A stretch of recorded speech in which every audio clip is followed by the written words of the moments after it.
Oh, They can hear us now. maybe we shouldn't have had that life. Maybe we should Yeah. leave that for when everybody here or whatever. Man, who knows? Who knows? Who knows? No, I It's hear a you.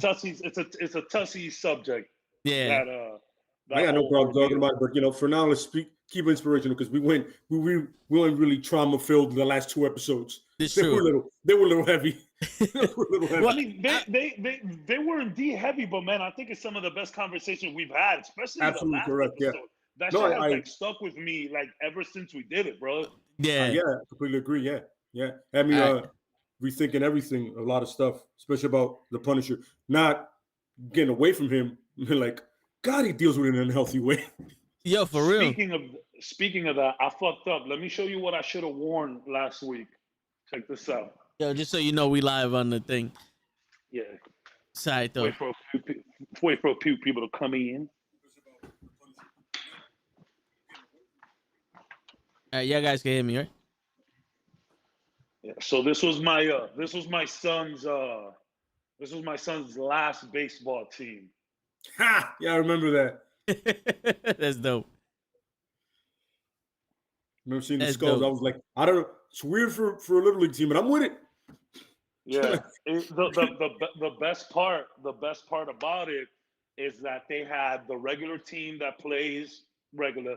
Then they have like a tournament team that's like real deal, and they call the tournament team Punisher Spec Ops.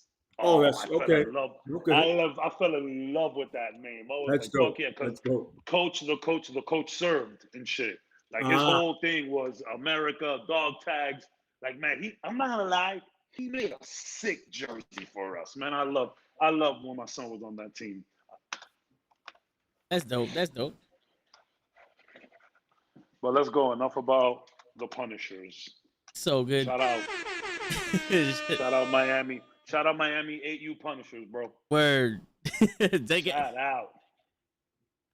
Yo, what's going on, everybody? We got Pumpy in the building, Clover in the building, everybody else watching that's not in the chat. Appreciate y'all stopping by. Show's running late, like always. Cap can't make it tonight because they hating on the player. He got to Bills work. need to get paid. Yeah. Bills need to get paid, bro. But you know what I say? Fuck them Bills. Yo, I mean, fuck the Buffalo Bills maybe, but that light needs to be paid. Yo, who that needs light of internet? None of this is possible without that. Yo, who needs light, bro? This shit should be fucking free. I'm tired of this shit. Now that's a concept. Electricity Absolutely for free, correct. Yes. That's a concept. Yeah, Some sustainable energy. We need them Tony Starks of the world. Word. Where they We at? need to build a suit of armor around the world. Yeah, give everybody fucking electricity and shit. And running water. Real talk. Would you want free electricity or free gas? Electricity, because if you get an electric car, you got double the whammy. It's true. You know what I'm saying? And they have electric stoves now. So the one thing though, there's not that much charge stations yet. They're out there. You see them. And it's such a weird thing when you see someone charging their car. It's so weird.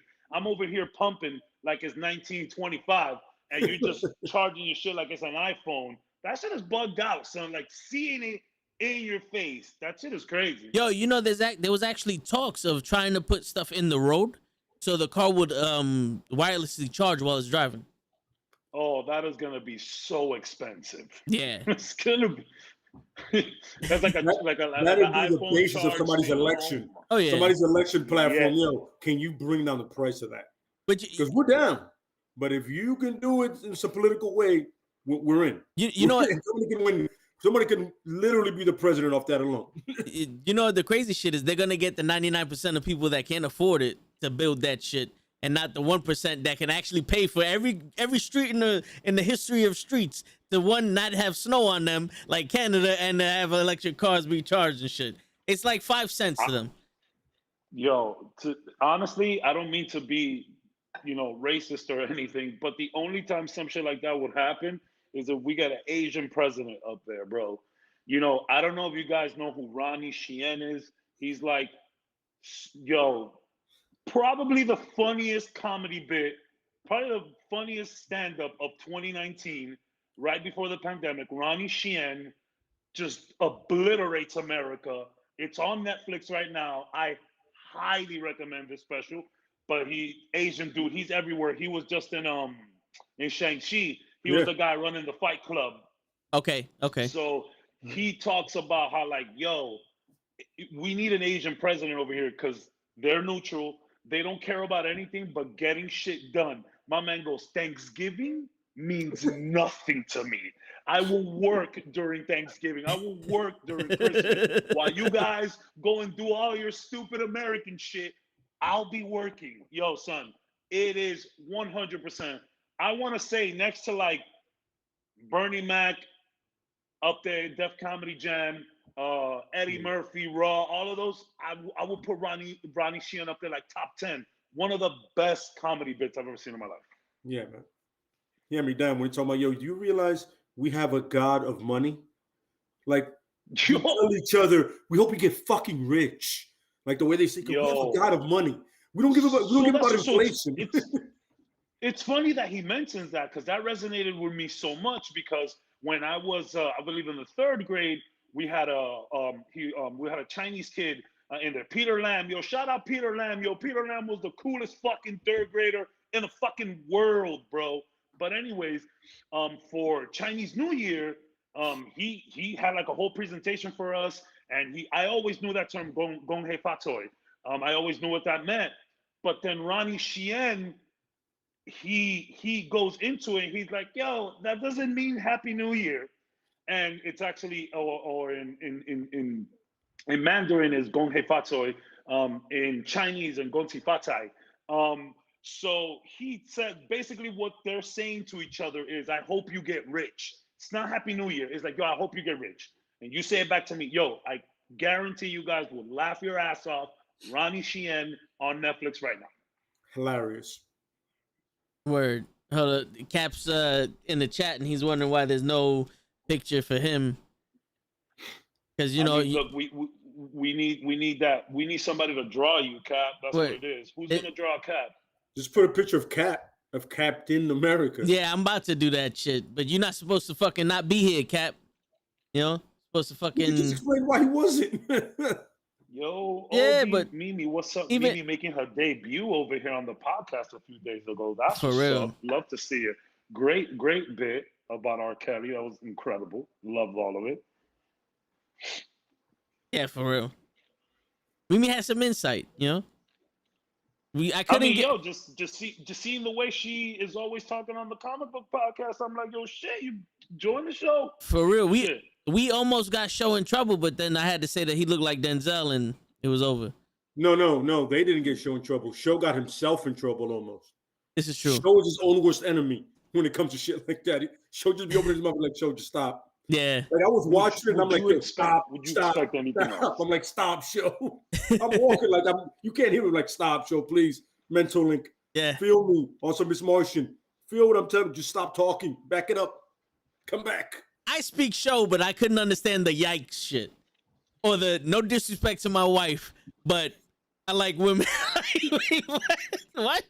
That's not disrespectful at all. Oh, so that's why showing on the podcast. Yeah. That's probably it. He's probably doing cleanup right now. For real. Yo, Show, if you can hear us, blink twice if you're in danger, bro. Listen. I'm gonna tell you, Young Buck, something right now. Nothing gets you out of the doghouse better than an adult trip, a grown-up trip. Go somewhere, rent a hotel, get a snazzy restaurant, dress up, get make her wear a nice dress, you wear a nice shirt. Yo, do an adult weekend. That gets you out of any problems. I guarantee it. You just tell her, babe, get the time off of work, maybe take Friday off, maybe take Thursday off to extend it. We're gonna go here. I booked us a nice hotel. We're gonna go, to a nice restaurant. We're gonna get dressed up. We're gonna go to the fucking opera. We're gonna go see some Broadway shit. I guarantee you're out the doghouse, bro. That's free game right there, fellas. Free game. And for people who can't afford all that shit, you take it to a fancy McDonald's, the one that has the fucking ball pit. And I said snazzy. I didn't say fancy. I said snazzy. There's a difference. Oh, hold on. In the Bronx, snazzy and fancy means, expensive. Nah. Yeah, snazzy means balling on a budget. That's what snazzy is. Because you can look snazzy, but not expensive. You know what I mean? You still look snazzy. But we got rid of all of our Sizzlers. If there was still a Sizzlers, then beautiful. You know what? Out the doghouse, honey, we're going to Sizzlers. Yo, because that ice cream cures all. Sizzlers. Yo, that for real. Sizzlers is top tier snacks right there. No, for real. But it's affordable. The other day I went to Epcot up in Orlando. All of them Disney parks and shit. I saw a Sizzler and I say, yo, a Sizzler? That was dope to see a Sizzler still around. They're all on the West Coast now, the Sizzlers. I think there's like 4 or 5 of them on the West Coast. Those motherfuckers, they left us. You could do like an Olive Garden and get a couple drinks and just eat breadsticks and salad. Look at Lay's face. I am not doubting it. That's not a bad idea. Yeah, but Olive Garden sounds, not to be that guy, but it sounds kind of white. Like, like if I take somebody to Olive Garden, olives, because it's olives. The garden makes it vegan. You know what I'm saying? But listen, God. Let me tell you, let me hit y'all up on game. Not a lot of people know this shit. Remember, I used to have a life before podcasting and streaming and all that other shit. You're a fantastic podcaster, by the way. I appreciate it. I appreciate funny, it. Well spoken. We spoke about it real quick before we started. I appreciate that. But not a lot of people know this. People think that it was it was his lawyers that got OJ out of the trouble on that trial. But what they failed to tell you is that OJ took the judge to Sizzlers about a week before the trial started. So there's no fucking way in hell that Sizzlers was gonna send his boy, because you take somebody to Sizzlers, that's a lifelong ban. You're deep in their family there, because especially if you share the ice cream, bro. That literally has got people off of murder.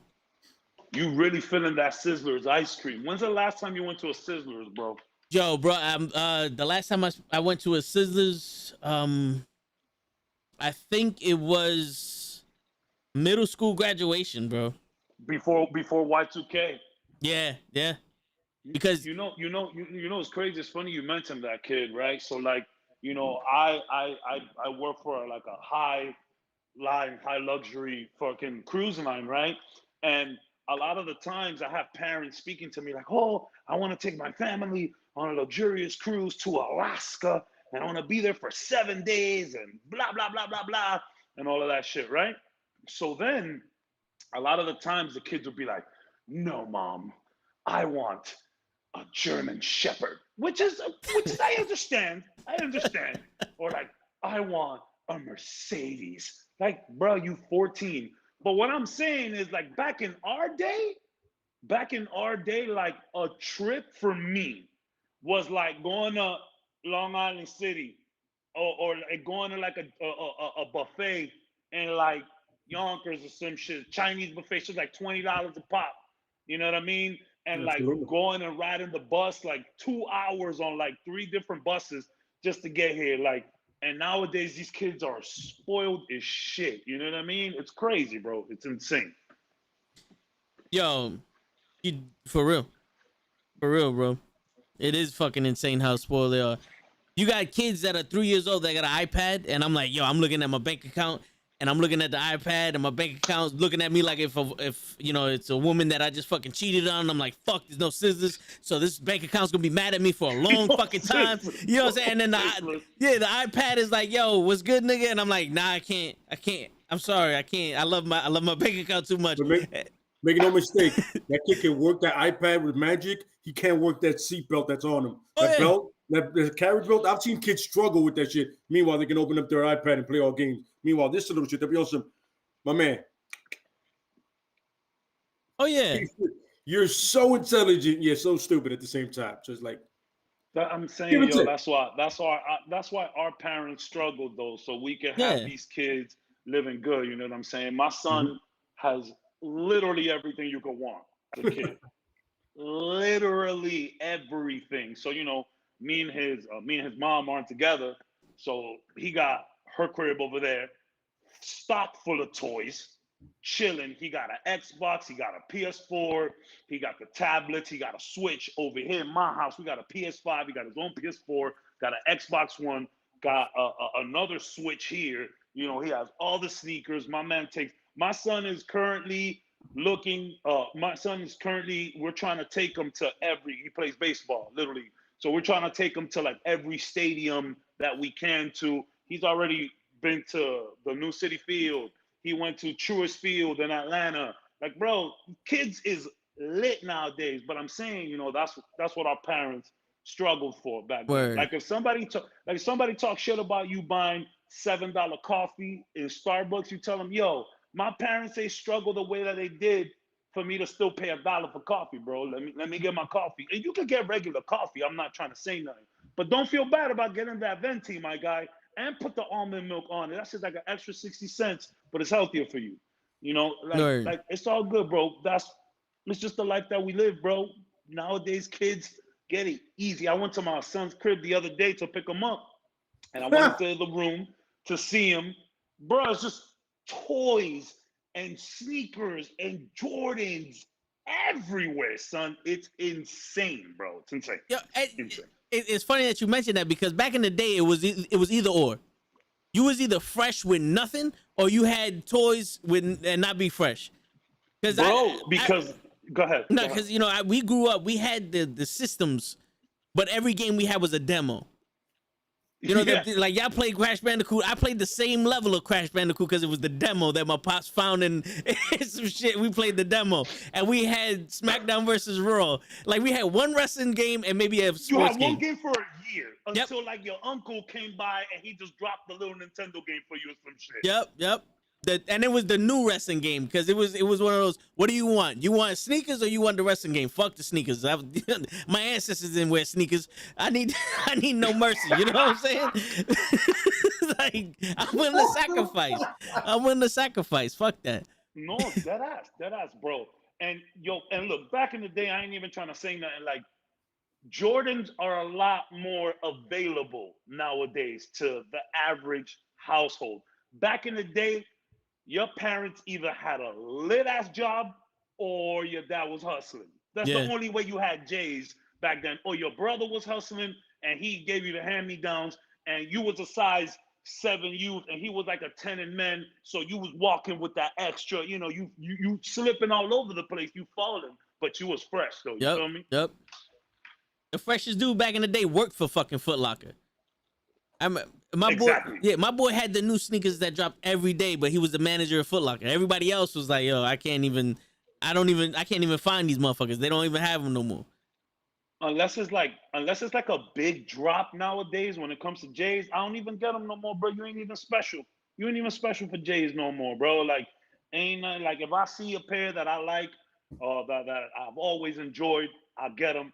But bro, you see me in New Balances all day long. They're stylish, they're affordable, and comfortable. Yeah. I wear those like $50 Nikes. Yeah, same thing. I like the patent leathers. What are they? The 13s, the Jordan 13s, the patent leathers. I always loved them. So when they were on sale, I still to this day cannot go. Yo, I can't spend $225 on a pair of sneakers. Like this is literally going on my feet and I'm fucking them up. I'm paying like the most expensive pair of sneakers I ever bought with tax was $175. Those are the Eddie Joneses I got. I have them for about 4 years now. I wore them 8 times. Yo, God. Imagine telling that to your 12-year-old self. Like, yo, in the future, you're going to wear $200 sneakers 8 times in 4 years, kid. Everything's going to be all right, bro. Yeah. You feel me? Like, it's crazy. I'm telling you. Our parents struggled so we could do shit like that, bro. This is what it is. I got a fresh pair of Timbs I wore once, maybe, and they're about to be 2 years old. See, you fucking up there, though. That's on you. You bring out the Timbs. I can't get them wet. The only reason I don't wear... I hate you. The only reason I don't wear Timbs is because I'm a 12 and a Timberland that size 12 looks like it's size 16. Yeah. I look ridiculous, bro. I can't pull it off. You know, my jeans have gotten a little tighter from when I was 14. You feel me? Like, I'm not rocking size 44s anymore. You know what I mean? I'm a 36 and I wear 38. You know what I mean? So I look really ridiculous with Tim's on right now. And even with shoes, bro, I look weird. I got big feet, bro. Big feet. But I'm glad they stopped at 12. I'm glad. I hear you. By the way, got my festive vibes going on. A little Oktoberfest. Happy Halloween, everybody. Oh yeah, happy Halloween. Do you guys have any costume ideas that you're not holding for a surprise? So I'm not. So I don't know how it's gonna work out though, because I was supposed to have the weekend. I do, Mimi. My feet is crazy, bro. You don't even know it's tough. Mimi said Kaz got boats for feet. Yeah, Mimi said I got boats for feet. I got size truck and a half. So when the Super Duty truck. I had switched schedules with my baby moms and the baby. So I did have a Halloween party planned that I was gonna go to. I don't know if I'm gonna still make it. I gotta ask her, but I was thinking of doing President Loki. Okay. Yeah. Real cheap to do too. It's not like, bro, I already got all the pieces where I would get it from, but I don't know if it's gonna work out now. But I'll see. If she could give me the day off, I'm gonna be President Loki, and I will take video. We can put it up on the podcast. Everything you want. Yeah, I gotta see me as President Loki. I'm very excited about it. Nice. What about you, Lay? I know we saw the hat the other day. Yeah. So I'm going with kind of looks like this. You guys can see that.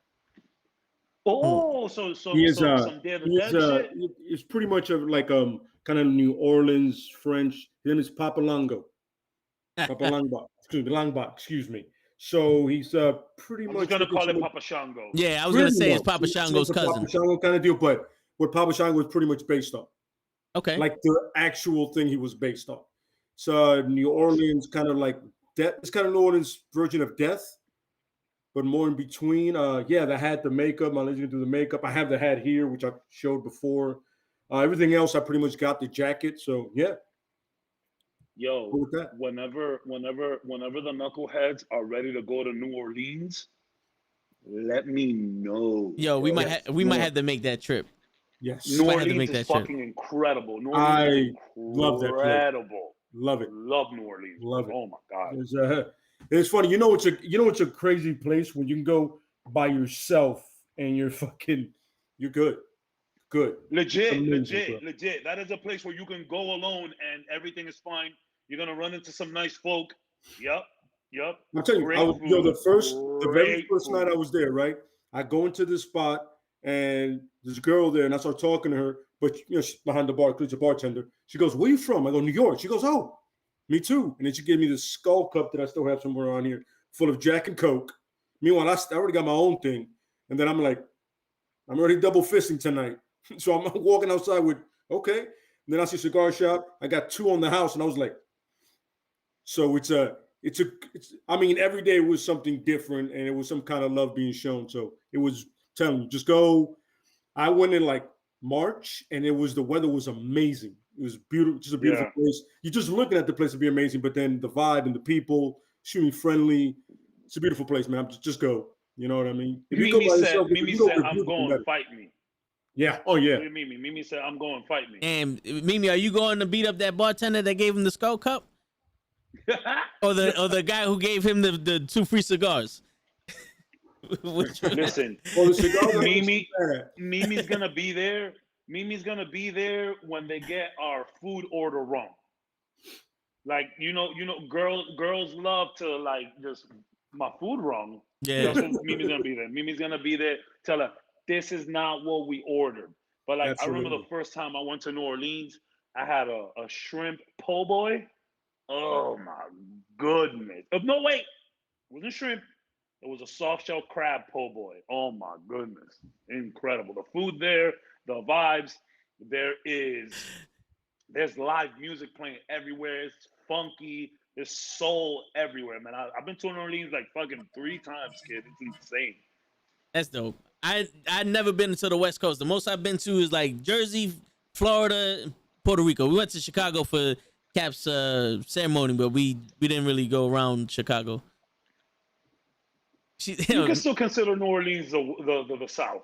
You could consider it the South. Yeah, so you've been to the South. You can consider everything about it. The vibe the South. The moment you get there, you're like, yo, I'm in the South. Okay. Yo, is it pronounced New Orleans or is it pronounced Nolans? New Orleans. It's pronounced New Orleans. Like Nolans. It's New Orleans. Yeah. Did you talk like you from the bio? Mon ami. That's when you go to swampland out there with them. You get out there with those Cajuns. You don't run into a lot of them in the city, from what I'm realizing. But if you to say like them is New Orleans. Okay. New Orleans. Or they get to the point of New Orleans. New Orleans. You can just the whole thing. Letters are gone. L-E-A-N-S. Nolans. Nolans. All right. Yo, real quick. Are we gonna act like? Well, you guys probably will get drunk enough, but I'll act like I'm drunk, and then we'll go find Steven Seagal and fuck him up. I mean, you're gonna drink. You're gonna drink. We're in New Orleans. You're gonna drink something, even if it's a fucking Shirley Temple. You're gonna drink something. Yeah, somebody. I know you don't drink. I know you don't drink, but you're gonna drink something. Somebody at a bar go, why isn't your friend drinking? What's wrong with him? And it's like, proceed to give you something that's on the level we'll be comfortable with. Don't proceed to do that. Well, I'm a red sour is not bad. When he drinks, he turns into the Hulk. Yeah. So you don't want to see the Hulk. You're seeing Bruce Banner right now. And I'm gonna have mad beats because everybody gonna want to see my tits and shit. Well, I mean, if you're, you know what, New Orleans is very different from that. Don't get me wrong. There's still beads. You can still see some boobs here and there. But it's a lot more family friendly nowadays. Like the days of girls gone wild are over. Trust me, I could confirm. Fucking COVID fucked it up for everybody. Shit, that was way before COVID. I remember I was the first time I went over there.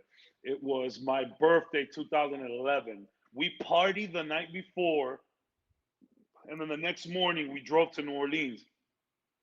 Crazy. I remember this one girl and her boyfriend, right? I'm standing in the middle of Bourbon Street, got a bunch of beads, drinking, we're being wild. This girl comes up to me, she goes, "Are you Dwayne Johnson, The Rock?" and I'm like, hell yeah, I am. Show me your tits. You want some beads? I promise you, just like that. And her boyfriend is right there. And her boyfriend's like, yo, I mean, just fucking The Rock, do it. I'm like, yo, man, I'm not The Rock, bro. It's a joke. I'm not The Rock. I'm not The Rock. I appreciate the compliment. Maybe you guys are a little inebriated right now. I do not want to see your girl's tits. It was a joke. I am not The Rock. I'm sorry to disappoint. Oh my God, you look just like The Rock. I mean, okay, I guess, but nah, I don't think so. But Cabs, my dad looks like The Rock. But Kaz, be honest.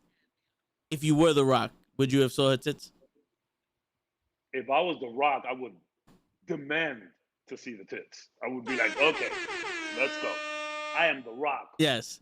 But I mean, that was a long time ago. I am a healed individual. I want to see no random tits on the street. Thank you very much. I'm good on that. Even if we go to New Orleans, they start flashing tits. Yeah. Hey, I'll take the flashing tits if anybody's offering. I'll take the flashing tits.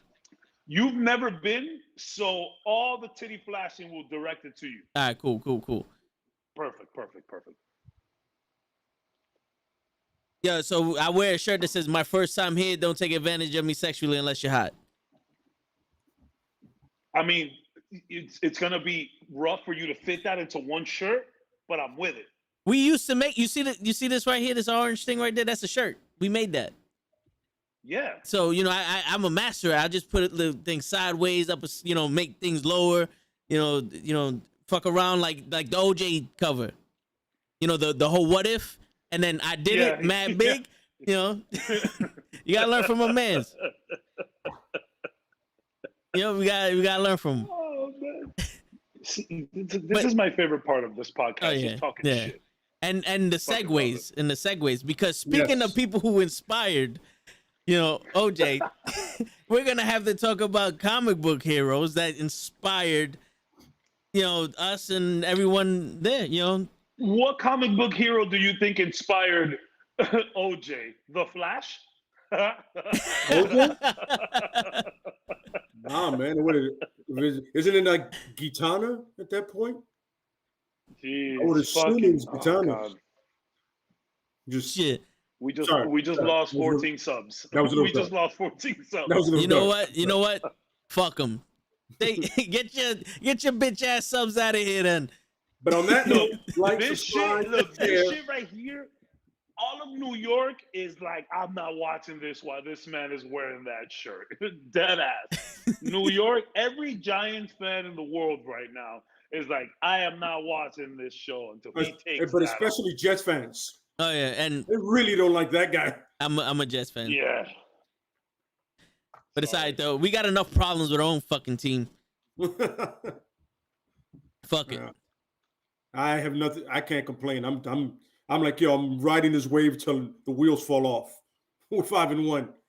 I'm not mad. I'm happy. I'm happy for Dak, bro. I'm happy for Dak Prescott. Absolutely. After that disgusting, incredibly vicious injury. I mean, my man's leg was like this. Yep. And look, I know it's easy to pick on the Cowboys and all of that shit, but when that happened, I was in Chicago. I was in what is that famous pizza place called with the fucking lasagnas that they be serving? No, the other one, Giordano's. I'm in Giordano's watching the game, and I see that shit happening as I'm eating pizza. I'm like, literally, it was crazy. And I posted on my Instagram, I'm like, yo, I know a lot of people talk shit about the Cowboys, but I really hope Dak plays football again because that was vicious. Word. Vicious. The only injury that stops people from playing football is going on your knee. Is that? Yeah. When you kneel, that's a vicious injury that ends your career almost instantaneously. Apparently. Yeah. The minute you kneel, you're done. Yeah. Yeah, you're done. Well, especially if you look a certain way. Yeah. Black with an afro and Yeah. I just, what I wish for one thing. I want to get off this, but one thing I wish they would stop doing. Yo, can we come up with something more original than the Cowgirls? Well, that is the lamest shit ever. That's all I hear. Yep. Oh, the Cowgirls are playing good. Yeah, Cap just said something. He goes, "Save a horse, fuck the Cowboys." I have no problem with that. I see that. That is not fuck the Cowgirls. This is way more creative. Yeah. That's creative. But listen, sometimes you need to go with old reliable. Sometimes. But I'm not gonna just played out. I haven't heard that since we lost to the Bucks. It's my DMs and texts have been really, really quiet. Yeah. You guys been working. The Giants and the Eagles, really, really quiet. Yeah, like that Tavon Diggs, bro. Oh yeah. That kid is a beast. He has the same number of touchdowns as his brother in the Bills right now. It's crazy. Defensively. Yeah. Defensively. It's funny. It's funny. Not even Dak throws it to his side during practice. Dak don't even throw it to his side. Dak be like, nah, Teddy's over there. We're going this way. For real. Yeah. Speaking of that, let's get into these heroes who inspire us. Right. Who wants to go first? You want me to go first? You guys? Sure. You go first because you got it all planned, bro. All right, you got a lot to say today. So, all right. So I did a little, digging because my thing is like the Blue Lantern. He's the Lantern of Hope, right? And real quick to get off Cap, he told me his guy was the Green Lantern, and they go hand in hand.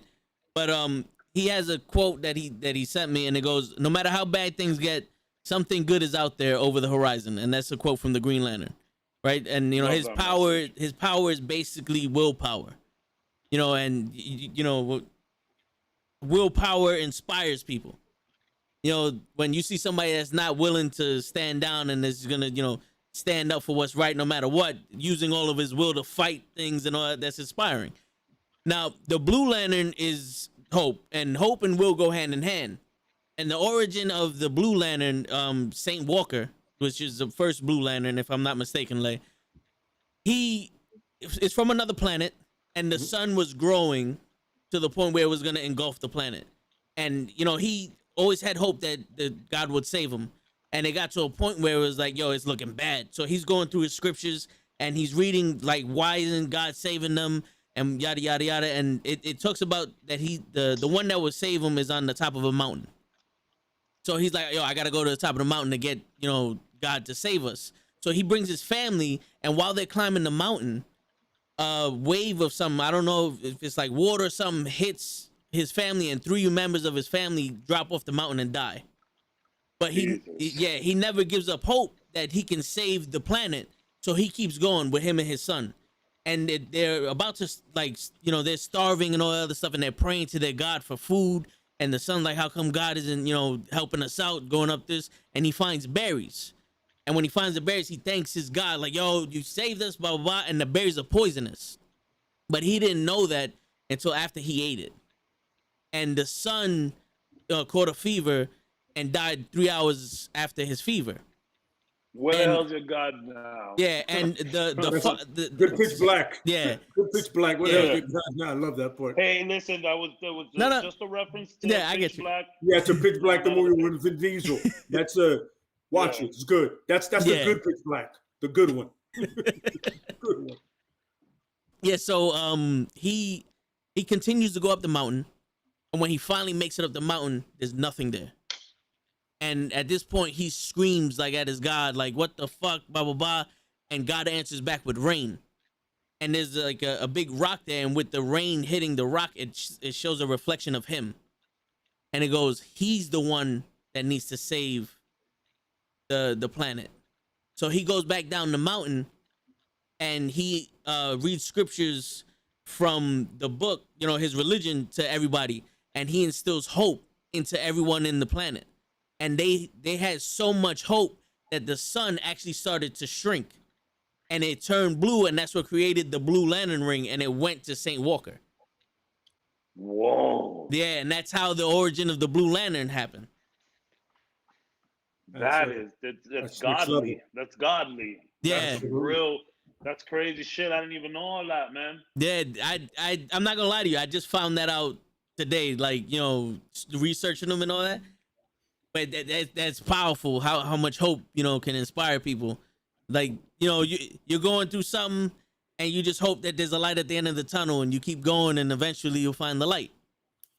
And what makes... And it's like, and it's like, you know, it goes to that. So, you know, I don't want to turn this into a religious podcast or whatever, but, you know, whatever the God is that you pray to, whatever it is that you believe in, you know, I'm more of a spiritual, universal kind of kid. You know, to me, science and energy is pretty similar. You know, it's just different. And religion is just a form of all of that. You know, again, I'm a little bit more spiritual when it comes to it. But, you know, I know that, you know, just because you ask your God or the universe for a favor, you know, it might not always be the way you want that favor. You know, you can ask for, I don't know, you could ask for some kind of clarity, and then something is stripped away from your life so you can, you know, get the view or whatever, which is what appears to me that is what happened here. Yeah. You're saying, you're like, oh, why'd you do this? Why are you doing this to me? I asked you for help. Why are you doing this to me? And it's like, bro, because I needed to show you that it's you. You know, and I think that's a good message for everyone, because at the end of the day, you know, you don't need to look further than yourself, right? Pretty much, yeah. You know, who else you gonna look at? Yeah. I think it's something that you specifically, Tags, talk about all the time. You know what I mean? Like, who's in your corner but you? Yeah. You feel me? And yes, it's always good to have a support system, and your support system is always going to be around, but you are with you 24/7. You know what I mean? So at the end of the day, you might not get what you asked for in the way that you asked for it or how you thought it was going to be given to you, but the lesson's always there, and that's for damn sure. Oh yeah. And how the Blue Lantern and the Green Lantern work together is that the Blue Lantern's aggressive attributes become unlocked when they're close to a Green Lantern. So they literally need a Green Lantern around them to be able to be aggressive with their powers. And if I'm not mistaken, I don't know if I got this right, but they boost the capacity of the Green Lantern by 300%, or is it opposite? I think that might be right. I'm them teaming together. I don't know much about, to be honest with you. Okay, but you could be right either way, because I know they're two of the most compatible rings you're gonna find in the Lantern cores that you have. It's just like with Sinestro's core and the Red Lantern. Those are rage and fear. So they feed off of each other. You know what I mean? Yeah. With his rage, there's fear. With his fear, there's rage. With his hope, there's will. With his will, there's hope. You know what I'm saying? Yep. So look, not to cut you guys off, but Mimi makes a fantastic point. Things don't happen to you; they happen for you. Once you realize and understand that, the lessons are easier. That is fucking incredible, because it's true. That's exactly what we were just saying now. That's the thing where everybody has a victim mentality instead of just understanding of the lesson they're being taught. It's like it's happening to me. No, it's happening for you, and you probably really need that to happen. And we can't always call it that. We can't always say that. Sometimes unexplicable things and just nasty things happen, and maybe they're not part of the lesson. Maybe they're just part of life. So that's another thing that you should, look into, like realizing the difference, when it's part of life and when it's part of the lesson. And I think that, you talk about elevating and healing and all of that shit. That seems to me like getting to a masterful point. Oh, yeah. At that kind of stance where you can just differentiate those two. Great point, Mimi. Great point. For real. You know what's funny? In terms of the Blue Lantern, again, man, I'll be honest. Like, besides the main DC crew, I get a little, hazy. But man, that sounds very interesting. Now, what Blue Lantern in specific? Like, is there multiple, like the Greens? Yeah, there's like, I think the most famous one is the Flash, because the Flash turned into Blue Lantern also.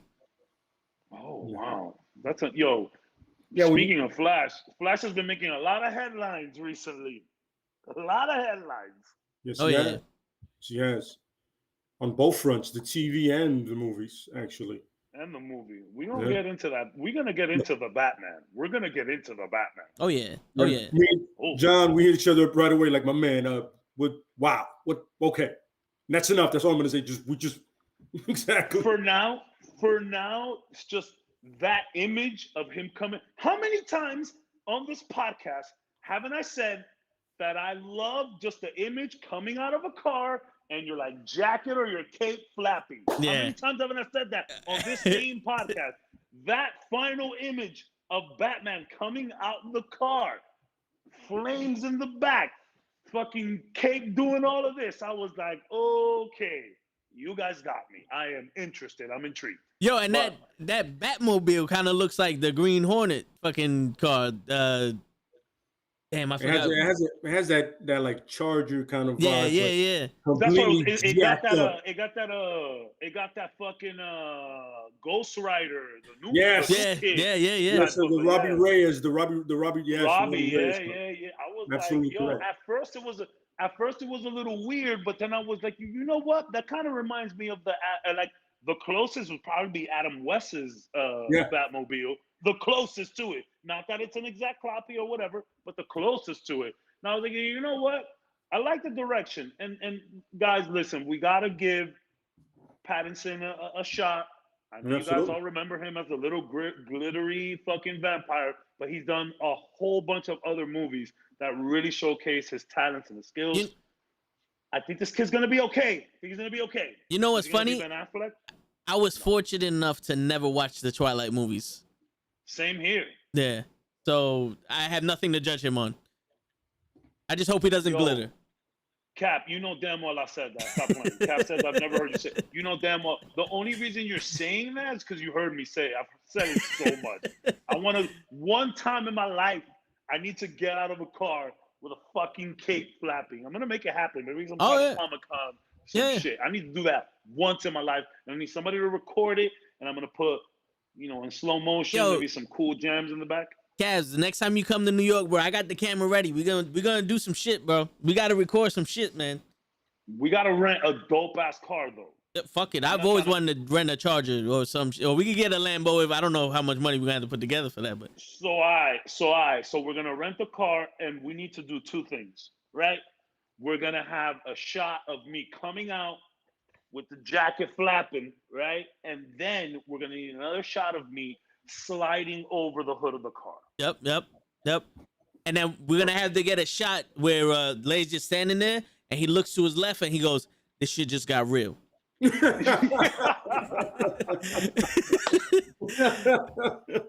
see it now. I don't know where we're going. I don't know what we're doing, but it just got real. It just got real, son. That's it. That's how we capture the people.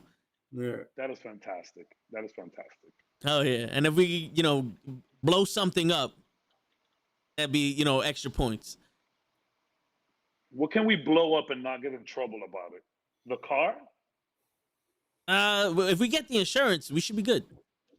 Yeah, we could blow up the car as long as we insure it. Maybe we could blow up somebody's house. Who do you hate? I don't hate anybody anymore, bro. I stopped hating people.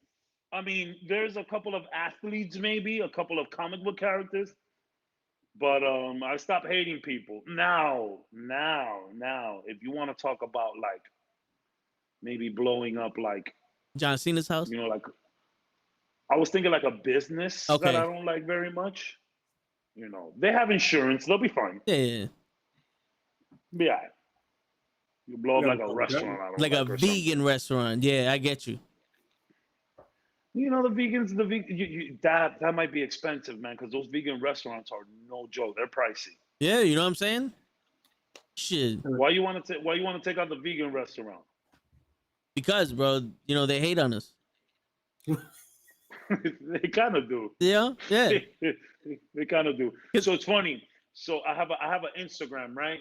Where, I've mentioned it before. I kind of do like some artsy stuff on there. It's kind of private. I don't want much people to follow me on there, but I'm doing my thing. So in that, one of the people that I've met there that posts, she's vegan as fuck, right? So on most of my posts or like my stories, I'm always talking about like how much I love chicken wings and ranch and all of that, right? So one of her posts shows a chicken and a little chick, and the chicken is like wrapping the chick with its wing, and it says, "This is what wings are used for." And I was like, I feel like this is an attack. Yeah, it's a personal attack on you. It definitely was. This is an attack. Oh, yeah. This is an attack. But I ain't saying nothing because it's true. That's what wings are good for. So they should be good for. But let me tell you, you pluck them bitches and you fry them right quick and you dip them in some ranch. They're also good for other things. You know what you should have did? You should have put a picture of an eagle on your story and said, "No, bitch, this is what wings are for." And since they can't fly, we eat them shits now. Now we eat the motherfuckers because you can't fucking fly. So what you need the wings for? She's cool. She's cool people. She's cool people. She wouldn't. No. You don't call her a bitch, but you metaphorically call her a bitch. It did make me think. I'm like, damn, bro, I be fucking up these chicken wings, and I mean, you can't use the chicken wing that I'm eating now to cover the fucking chicken anymore. Yeah. It's already dead. And if it makes you feel any better, most of the chickens that you got are not free range. They're in a fucking cage, so they can't hug their chicks anyway. So that's the thing. It's funny, and I this is what we do, baby. We just veer off. That's it. This is inspiration for people. You want to know? Yeah, you want to know what my I don't have an issue with vegans at all. I think the problem with vegans is that they chose a real difficult plight. Out of oil and cars and shit that messes up the ozone layer and the atmosphere and all of that shit. You guys pick food. You know what I'm saying? Like, that's a difficult thing to do, to try to reverse what everyone's been used to from the beginning of times. So I think the real problem, vegans and carnivores should not fight each other. What the vegans and the carnivores need to do is get together and fight big industry. The motherfuckers that are injecting fucking chickens with 85 fucking different type of things so you can get fucking chicken wings that look like this. You know what I mean? And yo, that's the real problem. Let's go against them motherfuckers. You know what I'm saying? Let's unite. Like, don't get me wrong. Like, there's vegans out there that have leather purses. Like, I've seen a vegan try to talk to me with a leather purse. And I'm like, yo, you know how you got that leather purse, right? I actually, bro, you can Google this right now. Literally, you could put, it's called vegans who wear leather. And it's like a whole thing. So if you can if you can kill cows for warmth, I can kill cows for a T-bone. Yep. You know what I mean? The real enemy is the big industry, bro. How they mistreat these animals, or how they fucking coop them up in there. Like, bro, like, first of all, I hate big chicken wings. Like, if your chicken wing is too big and meaty and too much, I don't like it. I like regular sized wings that are well done, drenched in ranch. You know what I mean? But like, vegans need to understand, man, y'all picked a real difficult plight. Like, it's like, I think making people go electric cars, it's a lot easier than having people starting to eat meat. I'll tell you that right now. Yeah, and also they inject the chickens with steroids, but they also inject the fruits with shit too. Bananas ain't that fucking big. Apples ain't that fucking red. You know what I'm saying? Grapes ain't seedless. They generically manufacture, you know, fruits and vegetables and all other shit so they could grow to a size and make them look appealing for people to buy. So, and I respect it though. I respect veganism though. And also the fucking carrots that y'all vegans want to eat, the bunny rabbits eat that shit, so you're killing off the bunny because they got nothing to eat. The cows eat the grass, and we eat them because they die. Shit that don't die. Well, it's a circle of life, Flay. If I have grass-fed meat, yeah, isn't that kind of, you know? You're eating the grass. Kind of living both lives, aren't I? Yeah. Because apparently that's a healthier meat, right? Yep. That's a healthier meat, right? Yeah. If it's carnivores, grass-fed, right? And I look. if we didn't have motherfuckers like Joe Rogan eating elk every day, you know how many fucking elks would be fucking running around all over the place? It'd be a problem. Yo, first of all, we don't hunt these animals down and kill them. If we were to stop eating chickens, they'd run the world. Stop eating chickens. There'd be so much chickens. Yeah, it'd be like Planet of the Chickens. Have you ever played Zelda: Link to the Past? When you hit the chickens too much, it's just a fucking swarm of chickens. That shit is terrifying. Yeah, man. I know a girl who does not eat chicken, eggs, or anything like that because when she was younger, she was raised in a farm.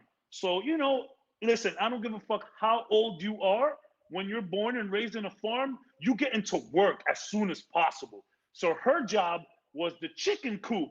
And one day, the chickens just snapped on her, she said. They just snapped and just fucking, can you imagine 85 fucking chickens just pecking you? Bro, that sounds like a fucking nightmare. Listen, I don't have a problem with the vegans. In fact, the vegans are kind of like light years ahead. At the end of the day, there is healing values to this kind of stuff. But also, when you think about our peoples back home in the mother countries, the Dominican Republics, the Puerto Ricos, the Cubas, who have been eating chickens that they raising in their own backyard, you know, fucking goats that they raising in their own backyards, them motherfuckers live to 100. Ain't no problems there because they're not eating all of this bullshit. A lot of our parents and our peoples, they start developing the sickness when they come here to America and start eating all of this bullshit. So again, I don't have a problem with the vegans. I actually respect veganism. I think it's incredible what you guys are trying to do, but we not your enemy. Big industry is your enemy. Take fucking manufacturing animals. Like, these motherfuckers are making animals in the most unnatural way. That's your real enemy. Let me eat my chicken wings, bro. And, especially with some ranch. And also, well, two things. Bleak said vegans eat plants and plants are living things. Argument's done. Those are facts. Those are facts. And two, besides big business, also the enemy is water. You can't be drinking water. Wait a minute. Yeah. There's nothing. I can't agree there. There's no health benefits to it, but to hydrate you, and soda can do that shit. Juice could do that shit. You can make juice out of apples, and the apples have vitamin D in it. Yo, how many lives have been taken by fucking water? Vitamin C. I'm sorry, but how many lives have been taken by water? By drinking it or like drowning in it? What's the difference? One dude drank it and died on KTU. You never heard nobody die from soda. So, please drink water. No, man. No, yo, let me tell you something, Cabs. I stopped drinking soda. You can ask Krills this. I stopped drinking soda and I started drinking about 2 or 3 bottles of water a day for about 8 months.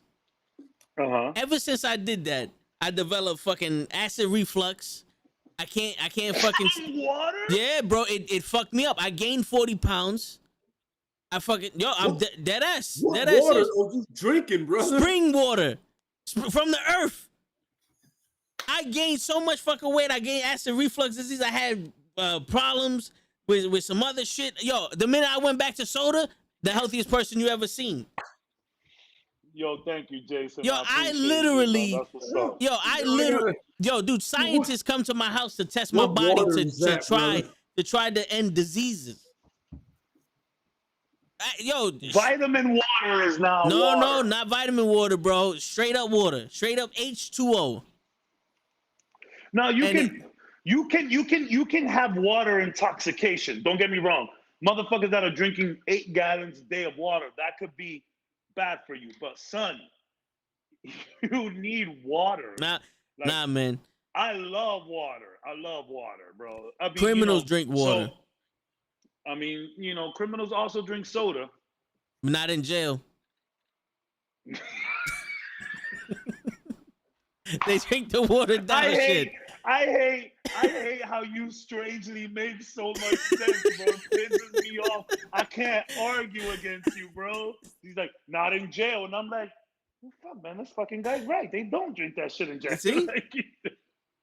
I hate you. Nah, drink water, bro. At least maybe put some sugar and lemon in it. Make it a lemonade. At least that, bro. At least. Because lemonade is fantastic. If we're talking about top 5 juices of all time, you need to put lemonade in there. How do we feel about lemonade? I'm with it. I'm not a big fan of lemonade, but I'm more of an iced tea guy. Of course you're not. Well, lemonade to me is it's like too sweet and like I don't know. Says the guy who drinks Coca-Cola. But I respect. Okay, I have a question then. Sorry to cut everybody off. I have a question. Have you had an Arnold Palmer, which is half iced tea, half lemonade? Yeah, amazing. And that my brother likes that. It's amazing. I'm not a fan of it, but La Flaca said you needed to hydrate and filter out your organs. You ever seen what soda does to a penny, La Flaca? My organs are squeaky clean. No.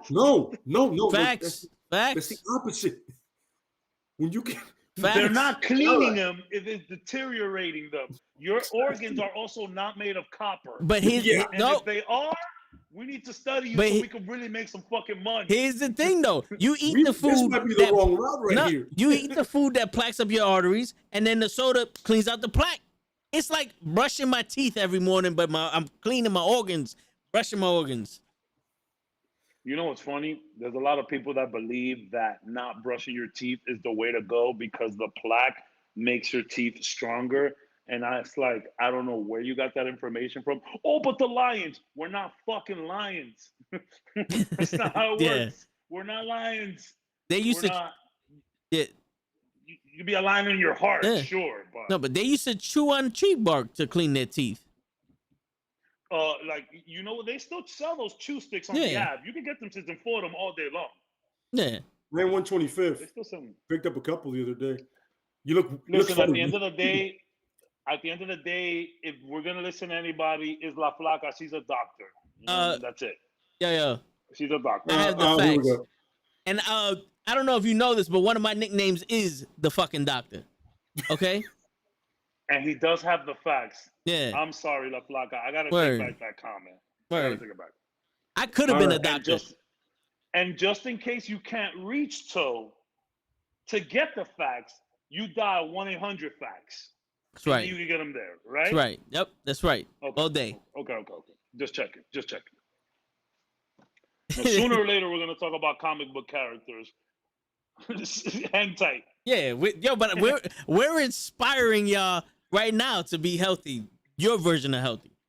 Because we're inspiring y'all not to be vegan. Because no, but here's the thing though, right? Like laughter is the best medicine. What happens when you laugh, you're happy, and so that means that happiness and laughter coincide with each other. That's the best medicine to heal.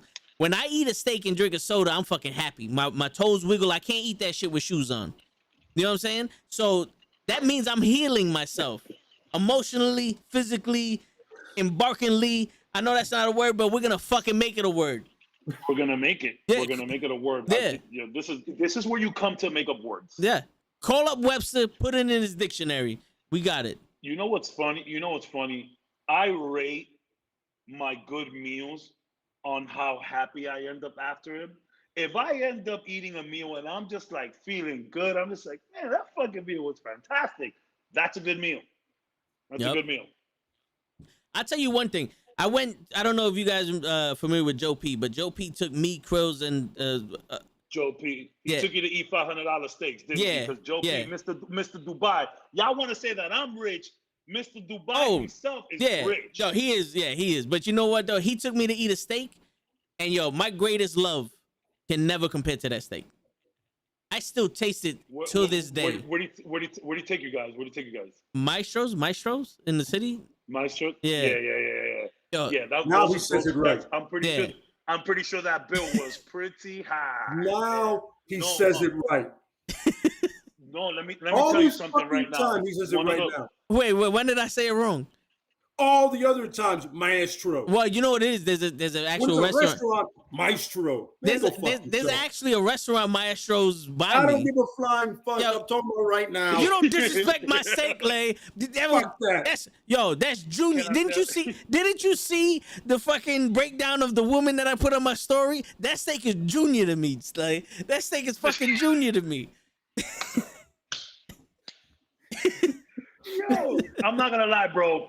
First of all, I want to talk to this La Flaca. I think you should take up La Flaca on this offer. She goes, "Come to me, too. I'll do an ultrasound." Maybe that's a good idea. They already pregnant to do an ultrasound. They already did it on my shoulder. I'm good. So I will tell you this. So in October, I went to Chicago with I mean, you know, I don't like saying it, whatever, but like, you know, with someone I used to be with, my ex, right? Okay. And first of all, Chicago has a very Gotham City vibe to it, a lot more than New York. It's funny because Gotham is New York, but the buildings and the way shit is built, there's a lot of stone. Chicago has so much fucking like statues and shit, right? So we went to the Chop House. It's one of the most famous steak places in Chicago, in the Midwest, actually. So the inside was packed, and we went during COVID. So they were like, yo, y'all can sit outside. It was brick, but they had like the heating lamps and shit. And we're like, fuck it, let's just eat outside. It's even better, you know, COVID, whatever. So we were eating, like they had like old school, it's a very 1950s vibe, you know, very Frank Sinatra. So we were just eating this bomb-ass steak in Gotham City with this music vibing. And let me tell you, bro, I've never had a better meal in my life. I'm going to tell you, I'm going to keep it real, Toe. That's literally one of the best meals I've ever had in my life. It was a fantastic steak. It wasn't too expensive, but, you know, pricey. But, there's nothing better than a fucking incredible, amazing steak. There just isn't anything better than that. It's so good. The closest thing, probably a smaller steak. You know what I'm saying? Like, it is what it is. When I just posted it the other day for my son's birthday. We went and took him to eat a steak. We got him a whole tomahawk for his little ass. Clearly he wasn't gonna eat all that thing. But my son loves steak. And I'm sorry, man, steak is good, bro. Steak is good. Oh yeah. I'm sorry. That's why me and vegans have a problem. We shouldn't have a problem with each other though. Big companies, them farmers that be injecting them cows 85 times. You got your milk coming out all nasty and fucking just bro, Popeyes is delicious, but that piece of chicken shouldn't be so big. It's true. Even though I'm a KFC guy myself, but When people go, you shouldn't eat, I have a problem. Instantly, I have a problem.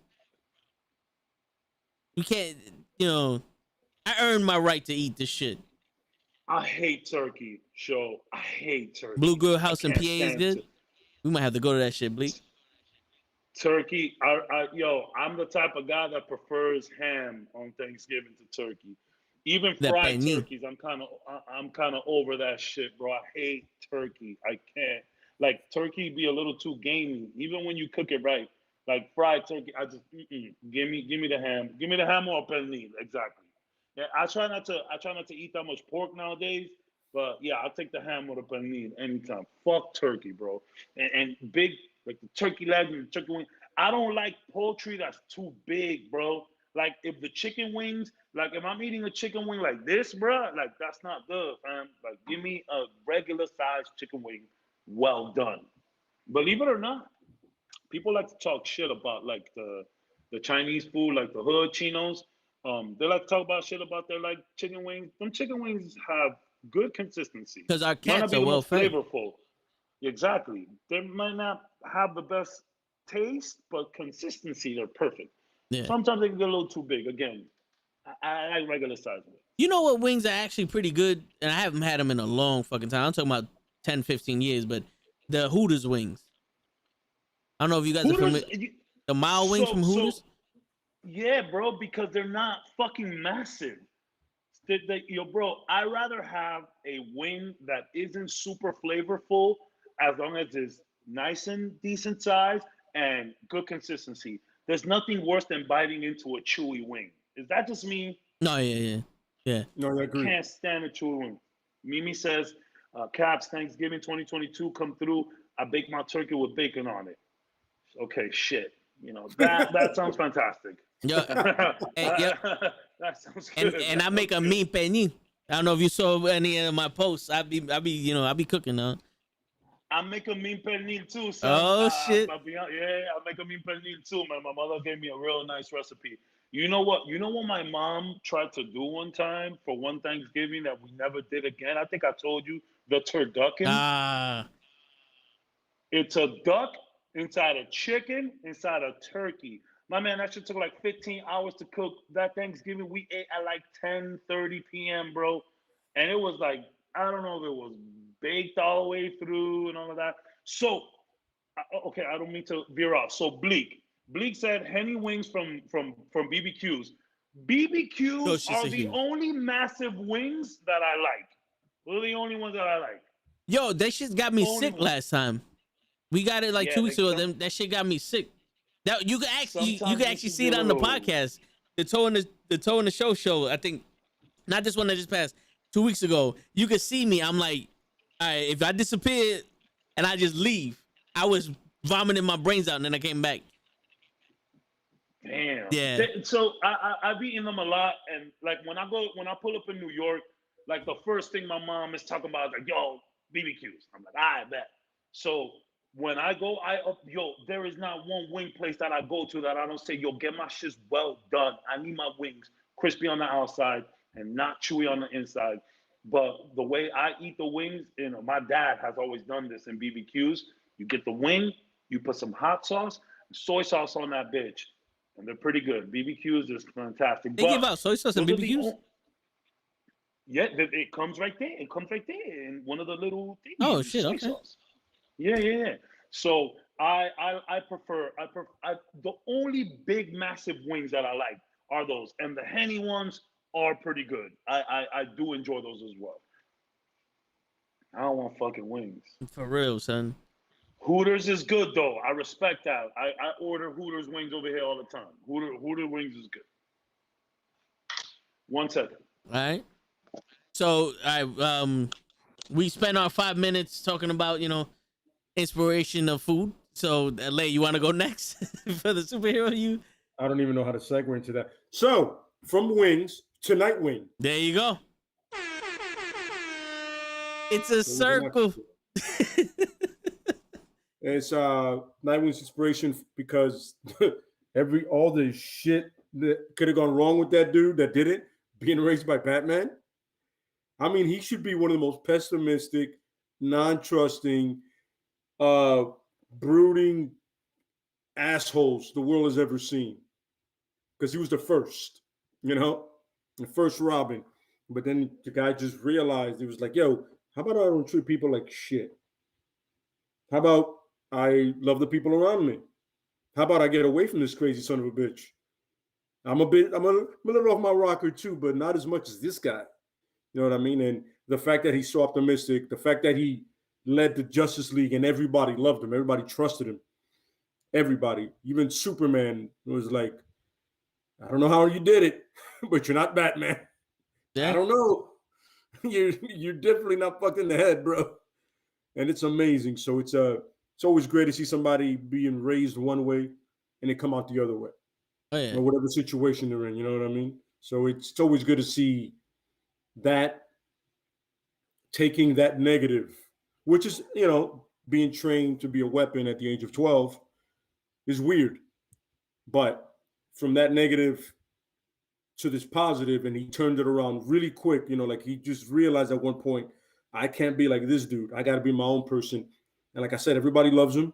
You know what I'm saying? For the most part, there's not probably one lady in DC he hasn't had yet, or about to claim. And I'm just saying, I'm just saying his charisma and the way he is, and the fact that whenever he leads a team, everybody loves and trusts him because they know he has their best interest at heart. They're not chess pieces on a board like with Batman. These people are human beings to him. You know what I mean? And he loves them and he cares about them. He wants to make sure they're fine. And like I said, he ran the Justice League for how long, and everybody loved it. They were like, yo, it's like Batman, but with a soul and a conscience, which is the weirdest thing to say. Because, Batman does love people. He just doesn't know how to show it. Yeah. He's like, really. So it's crazy to be raised one way and it turn out completely different. And it just shows you, no matter what situation you're in or how you started, you don't have to end that way, ever. Your life doesn't have to turn out the way you think it does, or you feel your surroundings are going to do it to you. You make your life whatever you want it to be. And Nightwing decided to make his life better. Yeah. It's like at the end of that epilogue in the Justice League thing, when Amanda Waller tells Terry, you want to have a better life than your own man? Then have it. Treat people. Show them that you love them. And that's exactly what Nightwing do. You know what I'm saying? So, yeah. I have another one, too, but Nightwing is definitely up there. Nice. Hold on, Kat, you muted.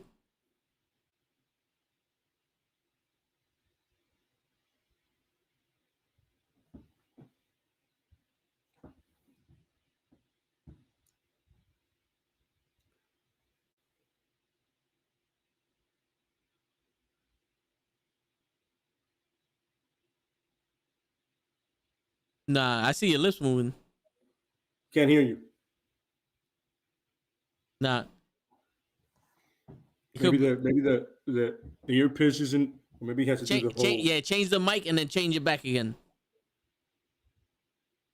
Is that when I show you guys my screen, it disconnects my mic. That's why you can't hear me, and then I have to change my mic and put it to another setting and then put it back. That's why I stopped using the headphones, really, because every time I'd put it down for too long, and I'm like, yeah, here we go. We can't find a perfect solution for this shit. I can hear you guys perfectly through this whole thing, so. Nice. Do you hear me now? Yes. Only when you speak. Okay, perfect. I said Nightwing is the people's champ. Yeah. Word. Absolutely. So, yeah. He really is.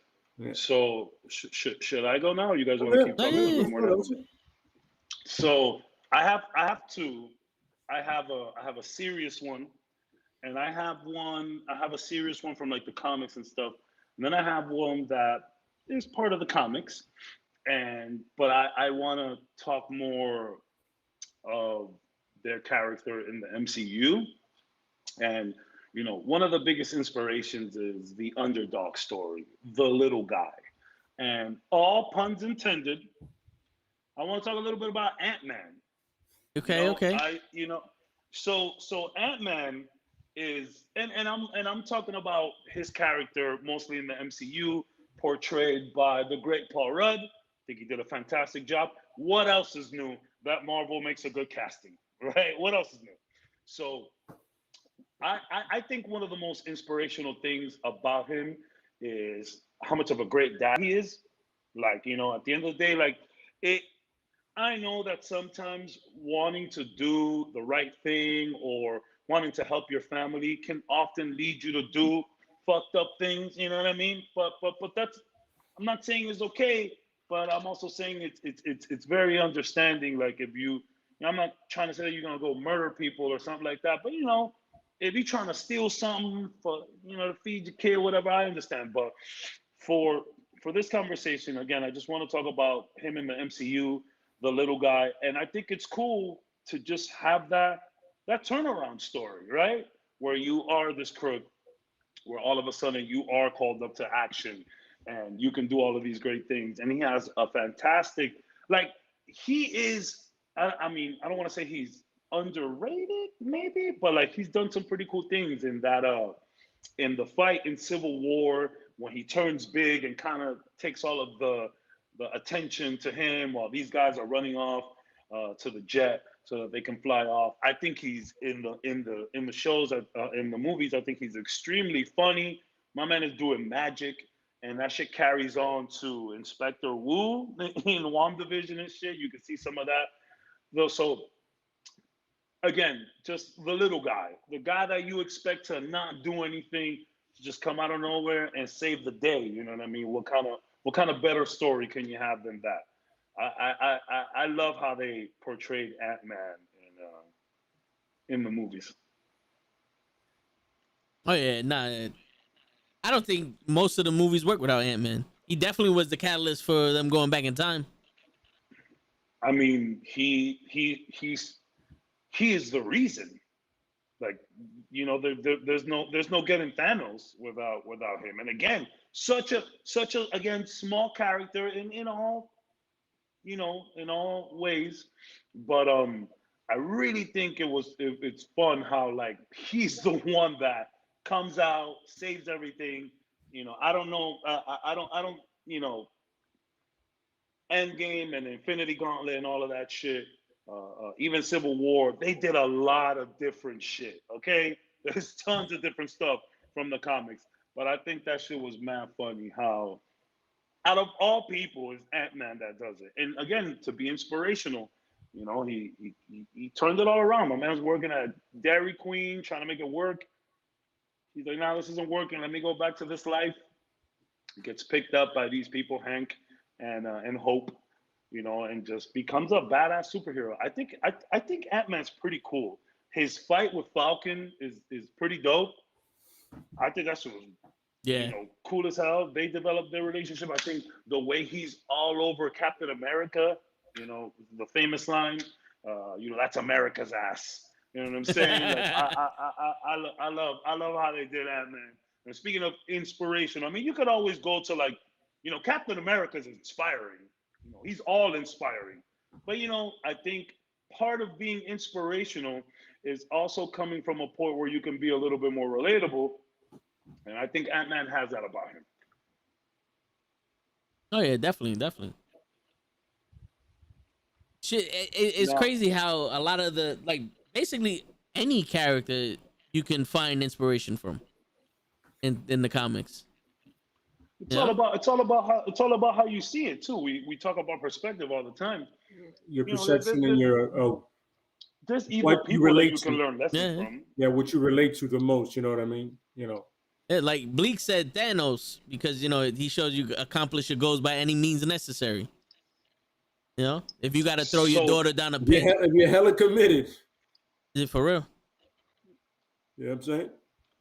I mean, it's always good to have somebody there to be like, "Okay, buddy, let's talk about it. let's consider a few things here. Let's talk about it. Maybe we can try to just make things more available to people instead of just wiping out half so there's more. Maybe, but let's have some conversation. It's dialogue, little dialogue. Yeah. Dialogue is important. Dialogue is important. Doctor Strange, you know what I mean? From one life that he had, he went to another. He adjusted. He kind of was looking for a solution, and he found a new life. You know what I mean? And for somebody that was so arrogant that he was he was a little humbled, you know what I mean, in the very beginning, because he didn't know shit. But once he realized, all I have to do was really know how to read. Money. Started learning spells. He was on some shit. But he was so cocky. He was so cocky. He's in that windy ass, dangerous road, doing 90 and checking text messages like, "Oh, I'm the best doctor in the world. I could fucking drive wherever I want." And then, no, you can't. No, you can't. Yeah, don't Don't text and drive. Don't drink and drive. And to harken back to what Mimi said, things don't happen for you, they happen to you. Or they don't happen to you, they happen for you. He turned out to be a way better asset to the world as fucking Sorcerer Supreme than a surgeon.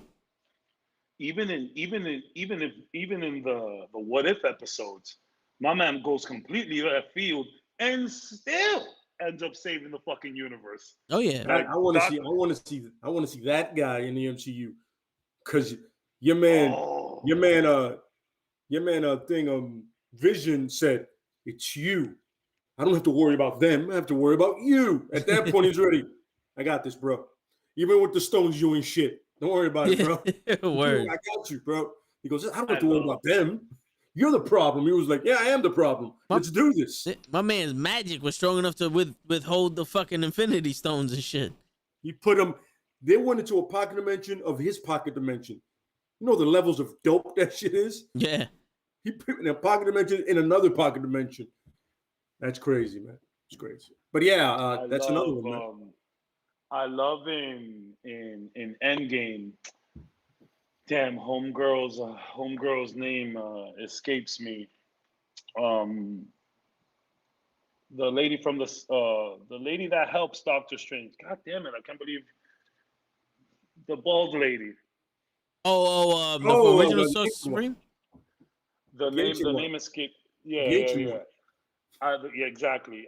I was gonna say the powerful one, but no. In all seriousness, the one who remains. I wanted to go that route, but I understood that it wasn't as funny. I'm not Toe, I'm not that funny. But I love how she says how when they come back in Endgame to get him, Bruce Banner, she's like, "You're about 5 years too early. Stephen Strange's over there saving some lives. He ain't even over here no more." And then, like, when they talk about it, she's like, "Yo, he was always meant to be the best of ours." So that was just written in the stones for that guy. So, and I like that you bring this up, Lev, because inspiration, which kind of like what I was going with Ant-Man, inspiration doesn't always come from the most obvious places, now, does it? You know what I'm saying? You see a guy like Stephen Strange trying to show everybody off, fancy car, fancy watches, and sometimes all you need is a little humbling to like yo, you down here with everybody else at the end of the day, and I think that's pretty dope. Yeah, that's it. I remember I tried to explain the Hawkins inspiration to somebody, and they were like, "Impossible." Like, "Oh, really? How's it impossible?" Here's a guy that truly hates himself, yet no matter how many turns into that animal or to that beast, he still does the right thing. Yeah. I mean, even in that mindset that he has, he still does the right thing. Really? Nothing inspirational about that? You don't see it? I do. Yeah, a lot of people face demons that are within inside them, internal conflicts, and they still have to push forward and raise their kids, go to school, go to work, pay their bills and all other shit, but they're dealing with demons that we don't even know about. Absolutely. That's who has it the worst. It's kind of like that famous line, who watches the Watchmen? You know what I mean? Because it's like, a lot of people, I feel like the people that are dealing with the most shit is the people that are always there to help you out and always give advice. But who's listening to them? You know what I'm saying? It's like, who heals the healers? You know what I'm saying? And it's funny, I know, Toe, you've mentioned this plenty of times, how people come up to you like, "Damn, son, you've had it so rough and all of this shit. How do you keep going? How do you keep pushing?"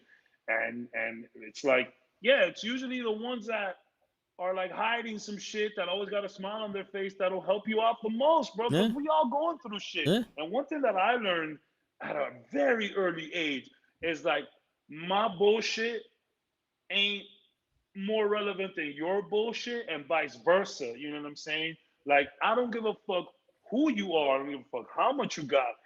Problems are universal. Oh yeah. You know what I'm saying? You might have problems. Absolutely. You know, you might owe some money, or you might have lost someone, or whatever. We all go through that shit. I don't give a fuck how rich you are. I don't give a fuck how famous you are. Look at all these famous folk, that take their own lives, unfortunately, and shit like that. I've had a few. I had a friend. Rest in peace, my dude. Yeah, man. Unfortunately, took himself out. And and that was a shock to me, because it's like, man, this guy was the happiest kid I've seen in my life. You know what I'm saying? Like, so you never know, man. You never know what's going on. And I think that's why these kind of episodes that we do are so important, because it's like, bro, you don't know where you could find inspiration from. It could be anybody. We're over here doing, this podcast, and we're having a good time. And clearly a lot of the times we're being silly, right? But you never know who you can inspire just by being silly, just by being a little funny. When you have someone come up to you like, yo, bro, I was having a really rough day until I peeked into the podcast. Yeah. How good does that feel? You know what I mean? Oh yeah. Awesome. And Champion says, hello, everybody. What's up, Champion? What's going on, Champion? And a little advice is like, it's okay to be in a tough spot, but it's not okay to stay there. It's not okay to stay there. You because speaking of, go ahead. No, it's like, no, you go. To ignore your problems is just to like pile it on and then it hits you. But to deal with it and move on is healthy. But to stay where you're at and just dwell on it, that's where you fall into that pit of, possibly thinking about ending it, because that little problem became huge and it engulfed you, And asking for help. It's funny. We were just talking about Dak Prescott.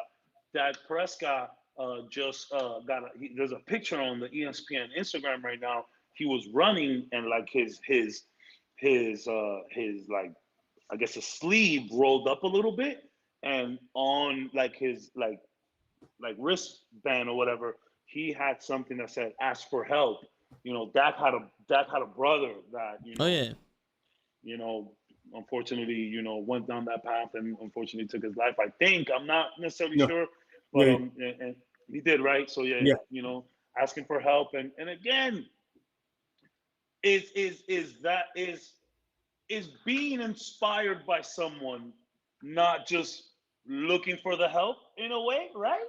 Yeah. So you know what I mean? Like it doesn't necessarily be, you don't necessarily have to ask someone directly for it, but maybe you watch their podcast, maybe you follow their streams. The other day, I didn't even think that this was gonna hit like that. But like I posted a story the other day.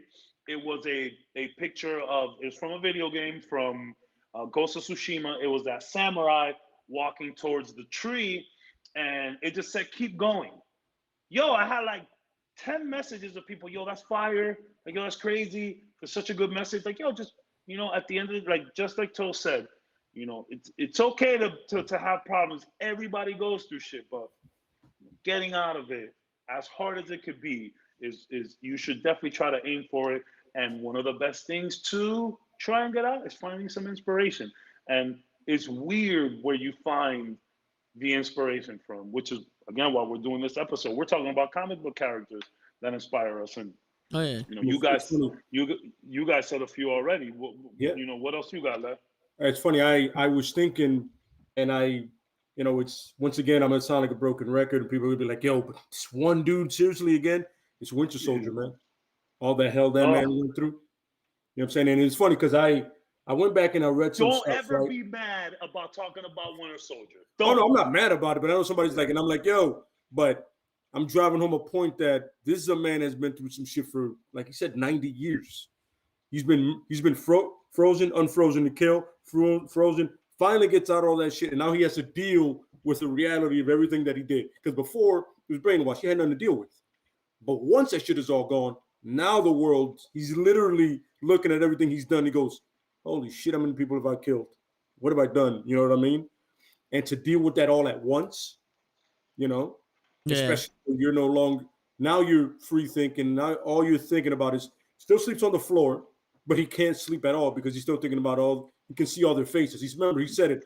I remember all of them. I remember every. I was just gonna say that. So I mean, come on now, man. And he's pushing through it. You know what I mean? He finds at first he feels like he doesn't want to bother anybody with it. You know, even Sam is calling him his therapist. You know, but at the end of it, you know what I mean? He realizes these people really do want to help me, so I gotta at least give it a shot. You know what I mean? And Sam is the one there for him. You know what I mean? And that's that thing of, you know, you gotta try to get out of that hole. You know what I mean? Like he says, you try to get out of that hole you're in, get out of it, and be of service. Do something good. Yeah. You're living in all that. You're living in all that. But right now, this is now. This is what matters right now. Today, this minute, this second that we're talking. Be of service. Take it one step at a time. One day at a time. You know? Like when you're going through shit, you don't like. I know there's a saying, "Oh, you gotta stay 10 steps ahead." But when you're going through some stuff, man, you gotta deal with the step you're in now. You know what I'm saying? Like, don't take it a day at a time. But to go back to the chat, Bleak makes a fantastic point. Thor, when he lost his mom's and his homeland and had to work through it, Thor is a god, but seemed the most human when it comes to emotions. That's such a great fucking point. Absolutely. And I remember when me and Toe officially became best friends, that I told him that my favorite part of Endgame was, Thor is in a rut with everything that happened. He feels like it was his fault. He felt unworthy. Man, that's something that I deal with a lot when it comes to giving love, receiving love, you know, special relationships that I have with people, even at work, whatever it is. You know, I always feel unworthy of love. I feel like I don't deserve love at all. And all Thor needed to do was go back and talk to his moms for 5 minutes, bro. That's all. Like, what a great fucking scene. And you could call me a mama's boy all you want, bro. At the end of the day, all he needed to do was talk to his moms. What a great scene. And it's funny. He's a god. He definitely, I think we seen him cry the most, for sure. We seen him be the goofiest. We seen him mess up the most. That's a great point, Blake. And he's been insecure. Let himself go.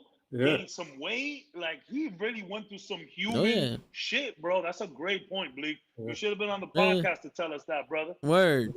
I should have had him fill in for Cap. Yeah. Next time, I got you. You can see right there. She gave him that reassurance. I love when he sticks out the hand. Yeah. He's waiting for it, and she's like, "It takes a little bit sometimes." God damn.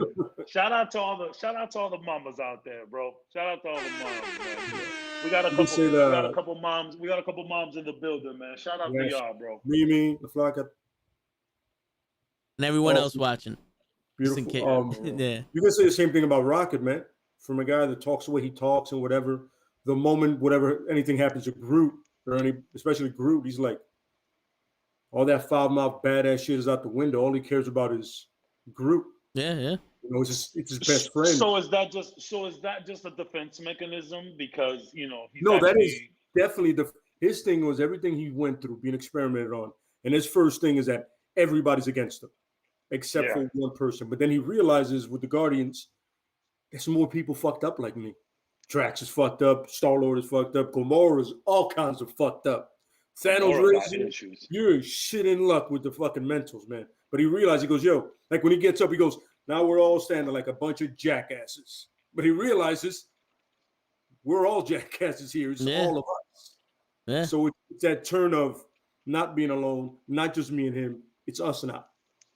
I am with a bunch of misfits like myself, and we're this strange, dysfunctional family, but we're family nonetheless. You know what I mean? When someone like that can learn to open up in love, it's a beautiful thing, man. You know what I mean? And what a great moment in Endgame with Nebula and Gamora and War Machine. Okay. Where when he's like, I'm altered too. You know, I feel you. You know, I got these robotic legs that I'm walking with and shit. So I get it. You know, I know what it's like to be different. You know. Yeah, and two things. I'm sorry to cut you off, Cabs. But no, go ahead. I'm done. Cruz told me today, and maybe I'm getting it a little wrong, but somebody told him last week that when you're depressed, you're stuck in the past. When you're dealing with anxiety, you're dealing with the future. You find your peace in the present. Absolutely. 100%. That's fucking wow. Yeah. That is some fine. I believe it's either Senshu, that's Senshu, the guy that made The Art of War. Yeah. It's pretty much, you know, you're living in the future. But except you're forgetting that right now you're here. You need to be centered here. The future is going to come eventually. It's the next minute. It's the next second. It's the next hour. And the past is gone. We need to live here and then move on. Here is always here. The present is always happening. The future is going to happen. So, yeah. No, that's exactly it. That's perfect. Yeah. That's and you know, you have in spirituality, they mention it all the time, being present. Mm-hmm. That's just, I mean, you know, it's again, and literally, I just said it like a couple minutes ago. It's like everyone's like, oh, you gotta stay 10 steps ahead, or you gotta remember your past to understand your future, you know. And there's a lot of this shit that has been instilled in our brains, you know, for a long time, whether it's from school or parents or family, whatever it is. Mm-hmm. And yeah, that's a great way to say it. Like, you know, being present is what it is. You know, at the end of the day, you're here, you're in this moment, and there is, you know, whether you've lived for 5 minutes or 50 years or 100 years, living is the longest thing you're ever gonna do, right? Yeah. And when you're constantly stuck looking back or constantly stuck looking forward, you're never smelling the roses and the flowers around you. You're never taking a knee. Sometimes it's okay to take a knee and evaluate the situation. Again, I have that little Instagram on the side and shit, and there's a lot of gamers on there. And let me tell you, man, the gamer community there's a lot of depression in the gamer community and things like that. And I try to be as positive as I can and always leave the DMs open there. Like I'm telling you, my DMs being open ain't just for show. It's for everybody. And DMs open, bro. You have no idea how effective it is to speak to a stranger. I am full testament to that. But like a lot of the times I'll be telling people like, yo, take a chill. Look around you. Like clearly you got an iPhone something that you posting on, right? Oh yeah. And I'm saying you got a gaming console that clearly you're playing and uploading images and shit from. You know what I'm saying? It's so easy to get stuck on what we don't have instead of what we do. And when you are in that rut, you gotta look around at what inspires. And there's inspiration everywhere, bro, whether it's comic book characters, whether it's a book you pick up, whether it's your homie that just fucking, you know, I don't know, beat his baby mama in the courts or something. There is inspiration everywhere, man. It Wins a win. Is. Yeah, man. Like at the end of the man, I celebrate that kind of shit, bro. If my homie just got out the courts and got a, you know, good time with his kid, and you know they ain't trying to get him for too much, and you know you got one, man, that's important, bro. And all of the small victories, I don't care what you do, bro. You could post that, you know, you're a grown ass person and you just got an A in your quiz. Yo, that's what's up, man. Congrats. Or maybe your kid got an A on a quiz or a test. Yo, that's what's up. There's inspiration everywhere, not just superheroes, but we're focusing on superheroes today. Oh yeah. One hero I would like to touch on is Falcon. Because you know, at the end of the day, he's a human. You're speaking to me, bro. Yeah, he's a human that has the ability to fly with the wings, the metal wings and all that. But he's always in the fight. Like, he's so inspirational that Cap said, yo, I want you to be Captain America. And he takes it with no questions asked and realizes this is more than I can, basically, you know, I bit off more than I could chew. But instead of saying like, yo, fuck it, eventually he's like, nah, I said I'm gonna be Captain America. You know, he did the best he could, and he did his version of Captain America. You know, because you can't replace Captain America. You can only be yourself. You exactly. And like, man, if you guys, if anybody out there didn't really understand the message of Captain America Winter Soldier, man, I suggest you give it another shot from the eyes of the Nukkle Hedd Podcast. Maybe you could go back to the first comic episode that we did and listen to how we just broke down that beautiful interaction with Falcon and Bucky and Winter Soldier and all of that. Because man, there was a lot. Again, I know a lot of people felt really crazy about all of the racial implications in that show, but man, again, how we spoke about it before, you're giving a black man the shield in a racially charged 2021, man. You got to talk about that. You got to talk about it. And I think it was great how they did it. And I mean, you know, a lot of the characters that don't have powers, whether it's Marvel or DC, are probably some of the most inspiring. But man, you bring up Falcon and what he had to do, and like, yo, I'm about to be Captain America. I'm about to be Mr. America. I'm a black man who, you know, comes from a long lineage of all this bullshit, all my people going through all this bullshit for years. How the fuck am I gonna take up this mantle? And he put that shit to the side and understood that there was a bigger purpose. Oh, yeah. And found that inspiration, whether it was in the shield itself, whether it was in the legacy of Captain America, or it was what he could do for his people as Captain America. Whatever it was, he found that inspiration, bro. And yeah. Man, go back, man. If you didn't like that show, give it another watch. Give it another watch. For real. You realize it's my favorite out of the three. To be honest. Same here. You realize what a good man could do. What he realizes how good he really is.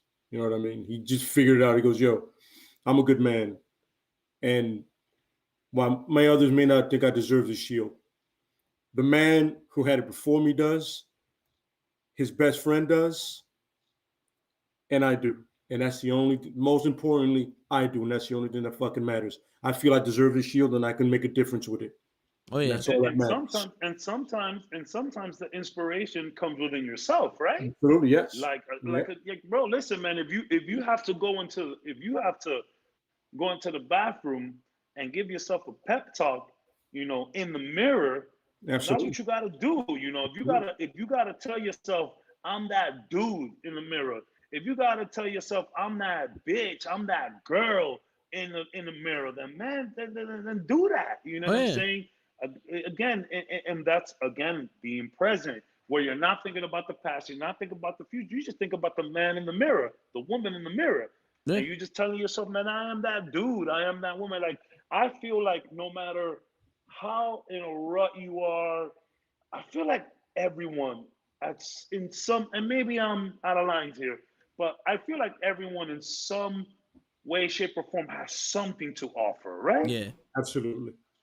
And it doesn't have to be like a fucking celebrity status type offering either. You don't have to, yeah.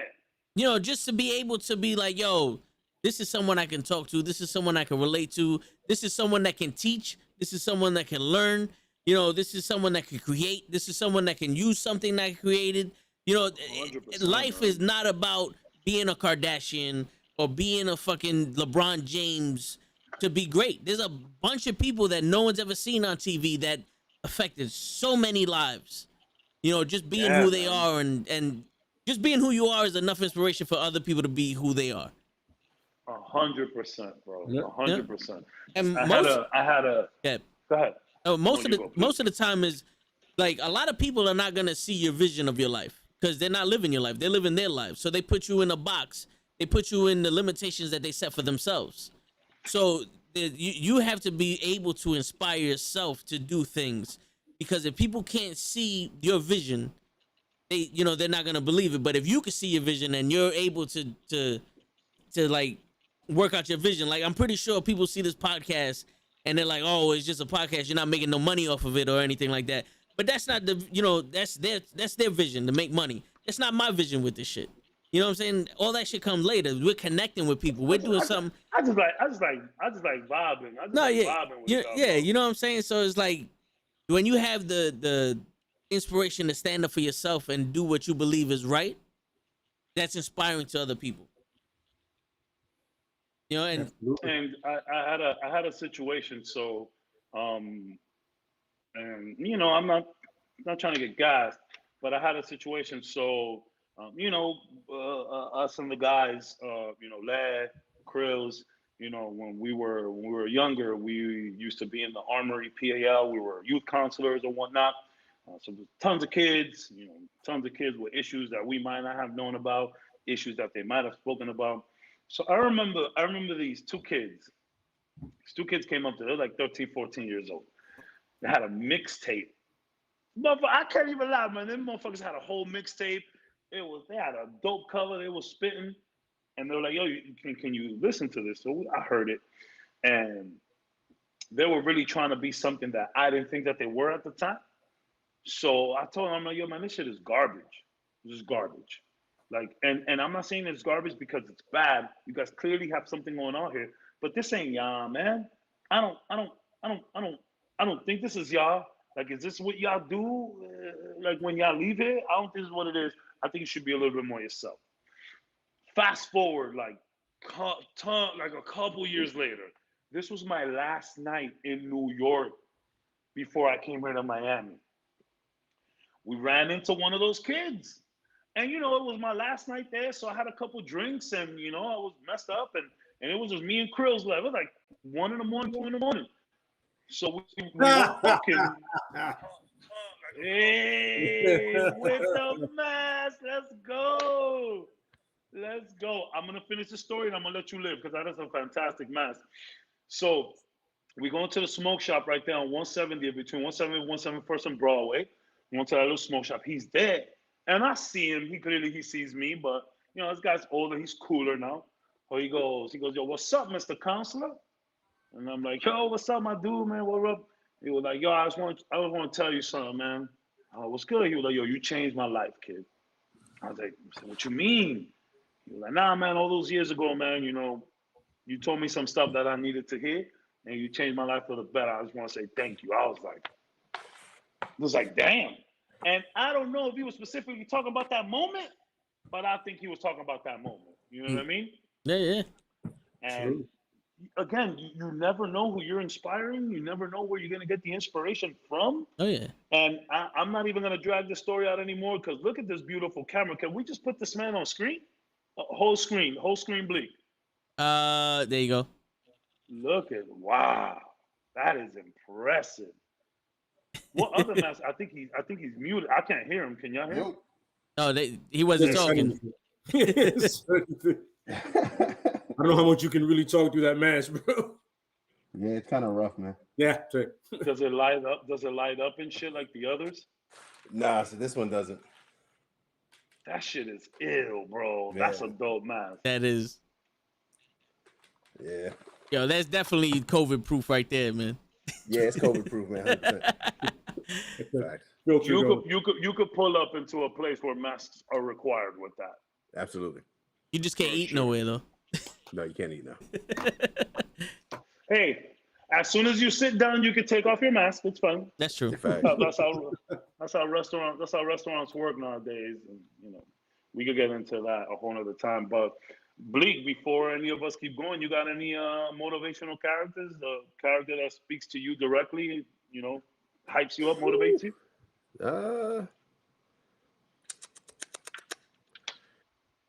That's a tough one, man. We could come back. I kind of draw from everybody, honestly, because I feel like every character has their own little bit of motivation you can pull from. Facts. So to say one specifically, I know we touched on Thor, and I think I'd have to ride with him on that. Yeah. I definitely think I'd have to. I have my real character that I actually put thought into it. But if anybody want to go before that, but I actually put once tags sent the thing like, yo, that's what we talk about this week. I really looked into it, and I picked a character that I didn't know about very much back in the day, but through some new media and situations, I learned a little more about. We've mentioned her on the podcast. if you guys want to go first, go and I'll go after. Go ahead. I was gonna ask about female, characters that inspire. So go ahead. I have that one. I have one that is like that I can relate to more than anybody else, even more than Punisher, and a woman actually. But you got one? Go ahead, man. So I wanted to bring up Miss Marvel herself, Kamala Khan. Okay. So again, I learned a lot about Kamala through the Avengers game that just dropped. I have to be completely honest with you. Kamala Khan is someone that I know about. I know about the Marvels, whatever you want to call them at this point, right? But I knew about them, but I went back. I think in terms of an inspirational character, it really doesn't get better than Kamala Khan because she was inspired by all of these heroes. You know what I'm saying? Like her thing is living in this world where she's inspired by all of these dudes and these females and just kicking ass. And then unfortunately she has a freak accident and whatnot. And then bam, she is now part of the crew. And I hate to say that it was a controversial character because in my eyes, there shouldn't be any controversy about this. But Marvel's first openly Muslim character, you know what I'm saying, from Jersey. I know we have our things with Jersey, but at the end of the day, they are our neighbors. I'll let Jersey slide with her. I'll let it slide with her, man. Yeah. I'll let it slide with Kamala. I'll let it slide with Kamala Khan. I'm very interested to see what they're gonna do with Kamala in her show, what they're gonna do with Kamala in the movies. And again, when you talk about inspiration, you know me, I always like to talk about the little guy. That's literally how I started the show. Kamala Khan comes to mind. Another one for me that I mentioned Homegirl before, Jubilee. Like, I don't know what it is about my love for Jubilee. I love Jubilee. I've always had a thing for her. Again, just being the little guy and like being and we get some of that in Captain America: Civil War with Spider-Man, where he is this hero and he's been doing it for a couple months already, saving people, stopping buses from crashing on people. But then he's around all of these real heroes or like these bigger heroes and he's just geeked. And that's something I like about Kamala Khan, that no matter how big she's gotten, no matter how much respect she's gotten, no matter how powerful she is, she always gets geeked out when she's around superheroes, whether she's meeting Thor, whether she's meeting Cap, she's meeting anybody. Like that to me is like verbatim inspiration, where this is what you always aspired to be. You're finally there, and once you're there, you're still humble about it. And these people that inspired you in their presence. I think Kamala Khan is a fantastic character that I wish I learned about a little bit earlier. I agree with you on that. The Kamala definitely is, and the fact that her treatment has been fast forwarded so quickly from the show to the movies, like she's literally going from one to the other like that. But they're trying to get Kamala Khan out there, and it's funny because you can tell they're trying to get a young Avengers out there too, because Kate Bishop is right away gonna be spiraled in, and then they're gonna bring everybody else along. We got Hawkeye in a month. Yes, we do. In a few weeks. It's funny because Hawkeye in a few weeks. Exactly. You get Hawkeye, and right off of Hawkeye, you get the book of Boba Fett. So you're like, oh yeah, rolling into them. You know what I mean? But Kamala, like you said, she's a fan first. Then she's a fan first. Literally a fan first, then a hero. That's not the way she works. Like, oh, let's take a selfie. Like, oh, we're on a mission. We need to focus here. I understand. I get it. Like the great thing in the comics, the one person that understands it the most is Cap. Cap, you're like, yo, I understand you're starstruck, but we're on a mission and you need to focus right now. Please focus. We need to. For the love of God, I love you to death, but you need to focus on the mission right now. Love her. Yeah, I'm a huge fan of her. Is she the greatest Captain Marvel or the most loved? Like I get confused. I'm confused. She's probably the most loved. Okay. You know what I mean? Because she's pretty strong, bro. Yeah, she is. Yes. Because Monica Rambeau was Captain Marvel for a minute, but then they changed her name. She was like for a little bit, but then she changed her name. Like, I don't like this name anymore. You know what I mean? Yeah, but she's powerful, so it's good. You know what I mean? Monica Rambeau, that's not Spectrum, right? Spectrum, yeah. That's okay. her. Okay. All Spectrum. Right. That's the one that was in WandaVision. Yes. The girl. That's her. All right, nice. And she's gonna be also in the Ms. Marvels. Oh, nice. Kamala Khan. It's her, and then the other one. I don't like talking about her. She sucks. Nah, hey. The other one, the other guy I had was Wolverine, 100%.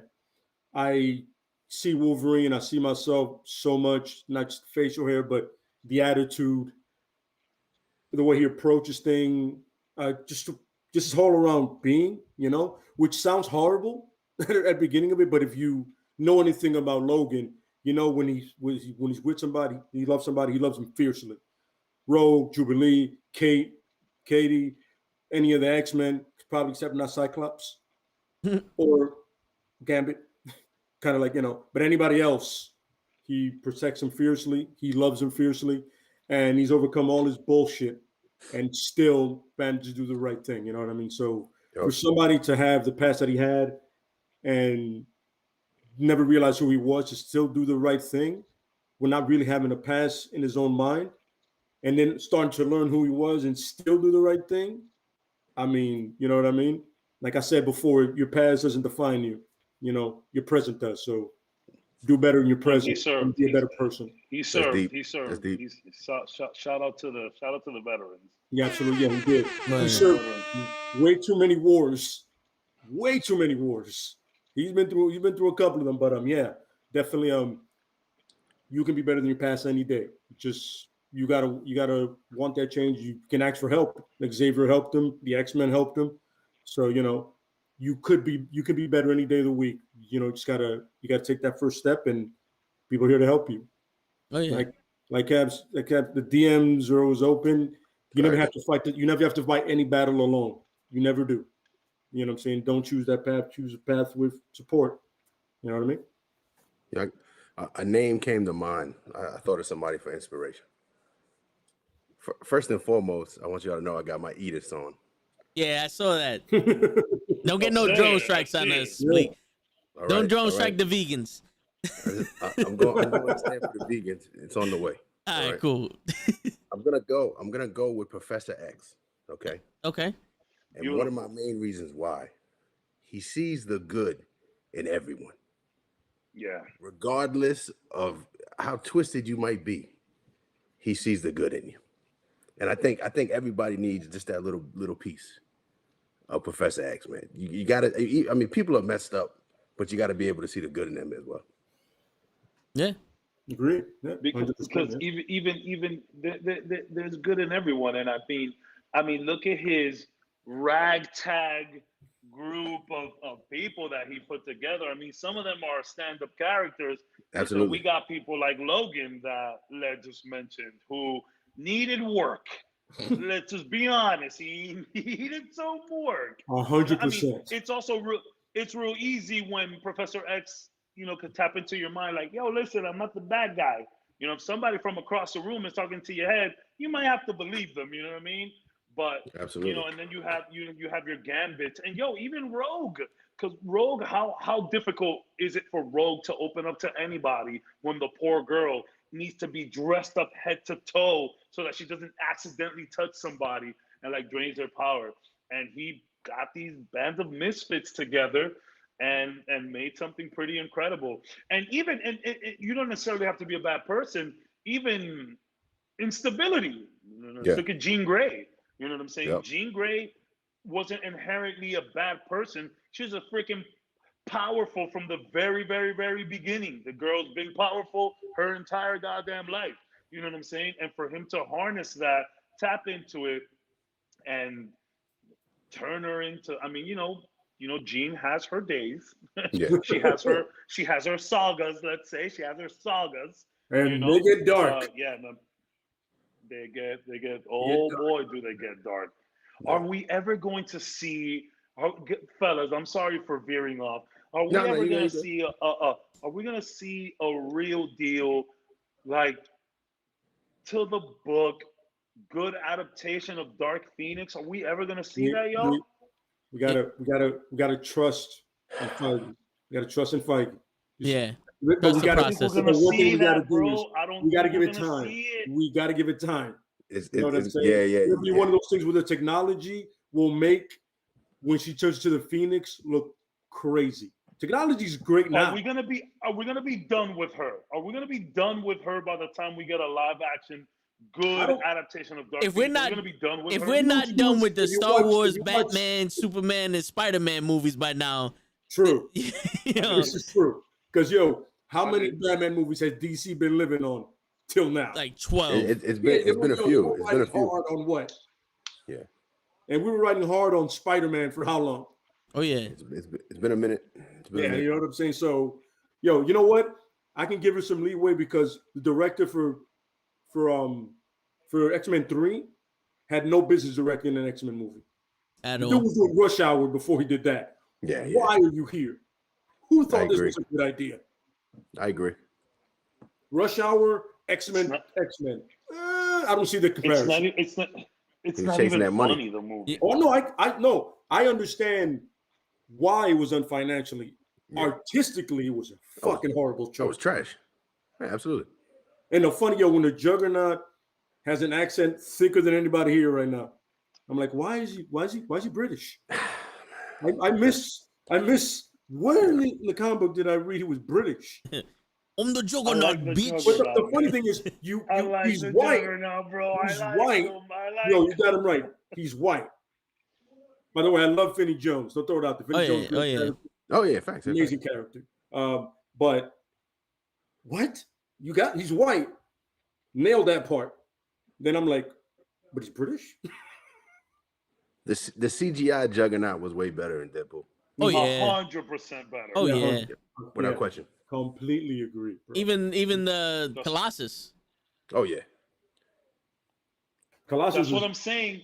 If you want to give me a CG Wolverine, and he's just like little and stocky and nasty and hairy, if you want to do that, I'll listen to your sales pitch. I don't know. It's okay. Give me a wig. It's okay. I am in Hollywood. I'm in Hollywood, right? And I am in the elevator with a big exec who is about to do the X-Men movie. How do I tell him to do a CG Wolverine? Give me a wig and I'll fucking do it. I'm hairy enough. I'm his height. I'm hairy enough. I got the attitude. I'll cut a motherfucker up. He's not drinking any water. He's ready to go. That's right. We ready to go. There's no vegan. Yo, the water rusts the fucking adamantium.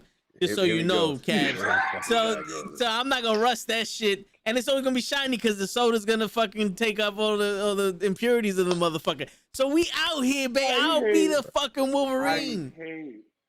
I hate how you relate stuff so good. Like you really just say, you know what?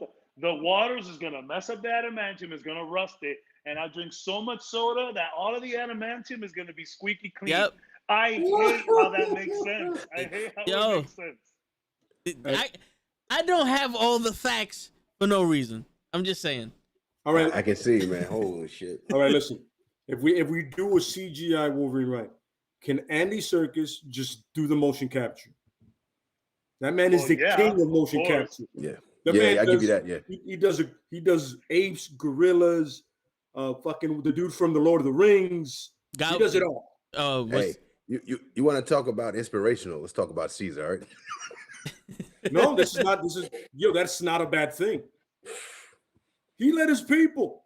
He did, man. I can't. He was the one that he got it first, and he goes, I got this. And even James Franco was like, I'm mad at you.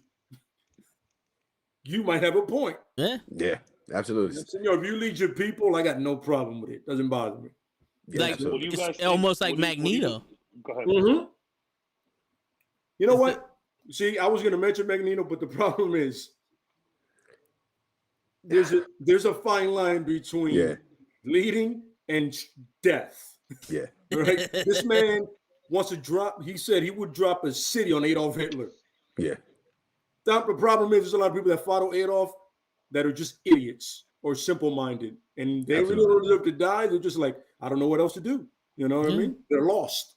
progression. I mean, they're lost. Usually, when people follow leaders like that, they're lost. You know what I'm saying? What do you guys think about Andy as Alfred? Who? I mean, Andy Serkis as Alfred. I'm cool with that. I'm cool with it. You know, because I know I'm in love with the cast. What happened? I like this weird cast that they chose. I mean, look at the Riddler. Look at the Riddler. Yeah. The Riddler doesn't even look like the Riddler. No. Like with the whole gear he has, I'm like, yo, what? And the whole thriller vibe, we're just going to go to it now because we're already here. We're going to go to the Batman now because we're already here at this point. Yeah, we're here. We're here. We got we're on our last hour, right? We're on our last hour. Yeah. We're doing this, right? So, first of all, there's Selena Kyle. I am a sucker for Zoe Kravitz. I just like the way she looks. Sure. She has I'm not going to say exotic because that's stupid. She's just hot. It's a different vibe. Yeah, it's a different vibe. Yeah, she's completely different. But she also looks like very seductive. Like she has that look to her. Like, yo, she looks you in the face. She talks to you. You want to hit that right there in front of the crowd of people you're in. I'm not lying. Just look at her eyes. I'm like, yo, I want that. Yep. Apparently, that's like a trend right now in New York. Everyone's just fucking outside. It's so weird. Bro, that's a thing. Social distance. You see it? That's the thing. No. Once they realize, yo, we got the booster shots. Everybody went ape shit. We outside. We outside. Real. And we're out. Yo, we're in train stations putting in work, literally. Yo, people almost died and they were held captive in jail. When I get free, I'm fucking on the train. That's on their bucket list. By any means necessary, bro. Exactly. There you go. That's exactly it. But then I'm just gonna go to Jeffrey Wright, the Watcher, the awesomeness that he is. Jeffrey Wright is Commissioner Gordon. I remember I read somewhere where somebody goes, "Why is he black?" Doesn't matter. The man can act his ass off. Doesn't matter. Yeah, it doesn't matter. Yeah. Top tier. Jeffrey Wright is truth, son. Absolutely. Make no mistake about it. That man can act. If he can be Dominican and Puerto Rican-ish as peoples, he can be anybody. Yep. Yeah. All right. So let's get that correct. Of course, Andy Serkis as Alfred is beautiful. By the way, Colin Farrell as a Penguin, I didn't even know that was fucking him. I'm like, yo, isn't Colin Farrell in this movie? All of a sudden, like, that's him. I was like, where? Yeah. You know what I'm saying? Pretty sick. It's pretty sick makeup. It reminds me of the Penguin of the Arkham series, the video games. Yeah, it reminds me of that one. And the funny thing is, they're gonna do I love this weird vibe that they're gonna do a Penguin thing. I was nervous about it. They're gonna do a Penguin thing, and then they're gonna do a GCPD where those two will cross. Clearly, he's a mobster. But then Robert Pattinson threw me off. But then that first clip where he's beating the shit out that dude. That he's not stopping. That even Catwoman is also. Anybody gonna do this? She's gonna let him go. I love when he says. When you see that light, it ain't a sign. It's a warning. I talk about the Arkham series all the time. The Arkham video games that they did with Batman, and in the progression of those video games. You can see how unhinged Batman is by Arkham Knight. When it comes to Arkham Knight, it is Christmas Day. It is Christmas night. He needs to figure all of this shit out in this one evening. Bro, he is the definition of unhinged in a sense. So I've always loved this year one Batman, this notion of fuck all the rules. I need to get this shit done. So I read somewhere, and I'm throwing this back to you guys, and we'll start with you, Bleak. I want to know what you feel about this. They said that most of the time he's in the bat suit. We're not getting much Bruce Wayne. Now it's a 3-hour movie. I don't know what that means, but if we have a movie, and let me tell you, I don't like calling it Batman. I like calling it The Batman. So we have The Batman, and it's mostly him in the suit. How do you feel about that, Bleak? I'm not going to lie to you. I'm going to say it's about time. You think so? I'm tired. Listen, I understand the man lives a double life, but I'm tired of the whining and dining, all this extra. I don't need all of that no more. You don't need him to buy buildings. I don't need that no more. I need the gritty Batman. Yes. Yeah. That's all. Just give it to me. I don't sugarcoat anything. I want the real deal Holyfield. Give it to me. It took them long enough, but they're doing it though. Yeah. don't get me wrong. I love seeing smooth, suave Bruce Wayne. Like, it was dope in The Dark Knight when he pulls up late to his own party with two girls and a chopper. Like, it's beautiful. I get it. You buying hotels, you riding in expensive cars and foreigns and all of that shit. But let me just, again, I said it on the chat. I just want to see Batman. I just want to see a detective detecting shit. Just let me see you detecting shit. You know what? It's funny. A lot of people are kind of mad at the dark around his eyes. I am a fan. Like, this Batman looks like he's over it in this one. And then I had a conversation with someone, and they told me they don't like how he says, "I don't care what happens to Bruce Wayne." What do you mean? I kind of agree. Like, fuck Bruce Wayne. Let's see a whole if it's a 3-hour movie, let's see 2 hours and 15, maybe 2 hours and 20 of just Batman. So I'll send it to you, Toe. What do you think about that, Toe? Just straight Batman, no Bruce Wayne shit. Well, if they're gonna do action-packed shit, I get it. But you need some kind of Bruce Wayne, because like in the cartoon, like the dynamic between Bruce Wayne and Selena Kyle, you know, that whole shit, like Bruce Wayne, you know, in those parties mixing up with the rich people or at work doing some shit, and then, you know, a lot of the shit Batman couldn't detect, he was Bruce Wayne. So when like when they were making those robots, he went as Bruce Wayne to the thing. It's like, how does this work? You know what I'm saying? Like, there's a lot of stuff that Batman can't get to that Bruce Wayne can, and vice versa. So I would agree. I would agree. 45 minutes Bruce Wayne here and there scattered around. Just let him. You know, 3-hour movie. You know, scatter them around, bits and pieces. Like, yo, let's keep it real. Show him fucking a bitch. Because that, when I saw the trailer, the tone of this movie at all. When I saw the trailer and Catwoman was feeling him, let her know she ain't the only one in his life. Yeah. I want to see Bruce Wayne fucking a bitch. And if he's gonna beat up people until there's no mercy left, let's do that shit. All I'm saying is it took him long enough, right? Just like in you guys watched the Teen Titans, the series that was on. Yeah. When he went left field and finally killed the Joker, I was like, okay, give me some more of this Bruce Wayne. Absolutely. Yeah, I was like, about time. Shit. And then they just the end. I was upset when they got rid of it. I said, I want more of this. I feel like we're at a place with Batman where it's okay to kind of forego Bruce Wayne a little bit. Don't get me wrong, I love Bruce. I'm stuck somewhere in the middle where I do want to see the smooth suaveness. I need to see your Bruce Wayne as well as your Batman to make a full, like, assessment. One of the main reasons why I think that Ben Affleck was a good Batman, I think he did a good job at both. But whatever, we can go into that later. But I do want to see both. But man, so from the beginning, that first trailer that we saw where he's just beating homie down, I said, whoa, this is what we're doing in this one? So I was taken to that. Then you hear a little bit more like, yo, this is going to be straight detective noir shit. I'm like, okay, now I hear 3 hours with mostly Batman, unhinged detecting shit. And I'm like, fuck, this sounds incredible. Yeah. And again, we can't judge too much of the movie. We watched the trailer. We've seen cool trailers before that end up in bad movies. I am way more excited than I was before. I love the shot that it's like it's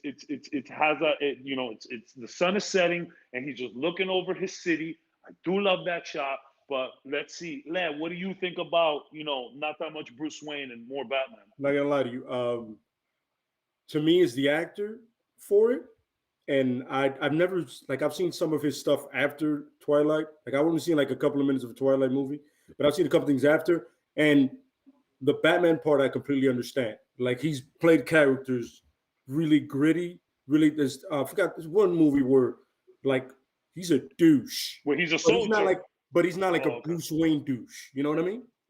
Like, Bruce Wayne is a certain level of douchey sometimes. Christian Bale knocked that out of the fucking park. His level of douchebag. Rich kid douche. Exactly. Douche. But Absolutely. The one that I think is an unsung great Bruce Wayne that really plays to the Batman both sides is Val Kilmer's. he had a very good, like, he really didn't know how to balance it out. He was trying so hard. Like even when Chase is in the thing, she's in the bag and he kicks down the door to get to her. I'm like, yo, first of all, how the fuck did you kick down that door? Nobody says anything about that. This is Bruce Wayne. Why is he kicking doors down? All right. Second of all, you got to pay for that. But, you know, that's a dual thing. I want to see Bruce early. Like Bruce early. Give me the Bruce Wayne early. So I can be like, okay, he's an okay Bruce Wayne. But I need so much Batman that I want to get to the point like, yo, he never takes off the suit. Facts. Because I've seen a lot of Bruce in other movies. Yeah. In the George Clooney movie, I've seen way too much Bruce. Yeah, that was way too much Bruce. With Ben Affleck, I felt like I needed more Bruce. Yeah. You know, because of the way the movie was structured, because it was him and Henry Cavill, so there wasn't enough time for for that. But he did play a good Bruce when they were face to face. He was a great Bruce when they were face to face. Yeah, like he sounded like the Bruce from the animated series and almost a little bit of the Returns too. He had that to him. So I need to see him early, and then just give me all Batman to the point where I'm like, yo, that suit has to stink because he hasn't come off yet. Absolutely. That kind of level. You know what I mean? Give me some. I want to see your early Bruce because Bruce is important. Bruce is how he hides from the world in reality. He's Batman first, and then he's Bruce. Yeah. So give me that Bruce first. You know, see what you like. By the way, the Highlander shit, they all had it on. Yeah. It is like they didn't show Keaton or anybody else. They all had it on. Yes. They all had it on. He's so young into it that he takes it off and he shows it. Yeah. Because this is the second year he's been Batman, I believe, in this story. Mm-hmm. This is his second full year. So he's still, I mean, the suit tells you that shit is pieces. It's not a whole suit. Yep. You know what I mean? So he's still relatively young to the game. Yep. Of course he's gonna do that shit. You know what I mean? Yeah. By the way, the suit, crazy, the car when it flies through the flames. Do you like it? Do you agree? Like, fuck. Can't get away from this dude. Yeah. Amazing. But yeah, I want a little Bruce, mostly Batman. Yeah, you give a little bit of development to the story, but I want to ass whooping the whole rest of the time. Yeah, the only part of Ben Affleck's Bruce I didn't like was that he was 007. The sneaking in and shit like that. Leave that for Batman. Like for me, like Bruce is a weapon that you use for the meeting with people to talk. Like you introduced with Wonder Woman or Lex Luthor and all other stuff. Yeah, but the sneaking in places and all that's Batman. Yeah, but I mean, to be fair, Wonder Woman was sneaking into shit too, bro. But remember, we spoke about the persona he has for the gangsters. Yeah. So in turns, Bruce can do both. He can turn to that person and he can do that. You got to remember, at the end of the day, he's always Batman. He pretends to be Bruce. No, I hear you. It's just to me, it felt more like 007 than actual Batman. I mean, because he's in a suit. Is he because he's in a suit? There are similarities. There are similarities. No, there are between to the characters. Yes. 007 and the funny thing is, especially this is your Casino Royale. This is Casino Royale. Pretty much. You're getting here. This is the Batman Casino Royale. And literally, did anybody here not like Ben Affleck? Did anybody here not like Ben Affleck as Batman? Anybody? No, I liked him. Surprisingly, I figured he was one of the best. The little bit we saw him, he was one of the best Batmans that I've seen. Ben Affleck is also a good director. If he would have gotten that trilogy, I think we would be talking a lot different about Ben Affleck's Batman. Oh yeah, absolutely. I felt like once you see a movie like The Town, and you think Batman in The Town, yes, that's what I picture. Batman in like a movie like The Town. Yes. So it would have been perfect, especially that Batman, the older, grislier, bigger Batman, because Ben Affleck is not a small man by any means necessary. No. And if that scene in the warehouse shows you anything, that Arkham fight scene, because that shit was right of the Arkham game. Oh yeah. You know what I'm saying? That would have been next level, man. But this one looks like it's doing the same thing. Yeah. No, for real. Yeah. And by the way, the fact that it's called The Batman after that cartoon that people really don't like, but it's really good. I love it. And here's the fun part: in that one, it's also his second year as Batman. When we follow him, it's exactly the same story almost. Oh shit! Okay. It's his second year. Yeah, it's his second year as Batman. So the titles are the same, and the story is as well. That one wasn't that violent, but it was good. Yeah. Hey, Okay. Speaking of when you said The Town and Ben Affleck, when Val Kilmer was on there, I was thinking about Heat. Yeah. We can't sleep on that. It was a great movie. Side note. No, yeah. No, for real. Yo, if there's one Bruce Wayne, I think the thing about go ahead, Tom. If there's one Bruce Wayne I do not want to see in this movie, and that's a fucking young Bruce Wayne. I don't want to see his parents die no more fucking times, bro. Oh yeah, no. We're done. That's that origin. Yeah, we're done. I don't think we'll see it. Maybe a quick 5 seconds. Maybe a quick image of like him seeing the gun blast or something. Mention it. Don't show it. Yeah. You shouldn't spend more than 5 seconds, maybe 10, 20 tops. Don't give me more than 1 minute of the parents. And look, me personally, as important as I think it is, whether it's Spider-Man, whether it's Batman, I think you gotta just mention it. But I don't think the world is ready for 5 minutes, maybe 10 minutes of seeing this. It's a 3-hour movie. You can pack a lot of shit in there. I personally, like, for me, it wouldn't bother me, but for the world, you can't do too much about it. Because that's what I loved about the Tom Holland Spider-Man. Yeah, I didn't see it. Yep, they mentioned it. We know Uncle Ben. They talked about it and it was done with. Yeah, exactly. Like, yo, yes, Uncle Ben died. That's what led him to this.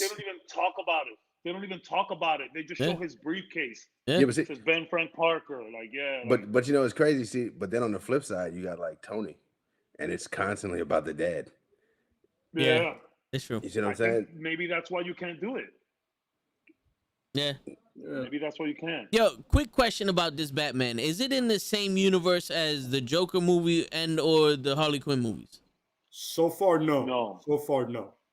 They're doing that whole multiverse thing too. So okay, you never know. Well, you never know. Which Joker are we talking about here? I hope you're not talking about Jared Leto. No, the last one. No. The Joker movie. Joaquin. Yeah. Because they killed his parents in that fucking movie. BX Joker.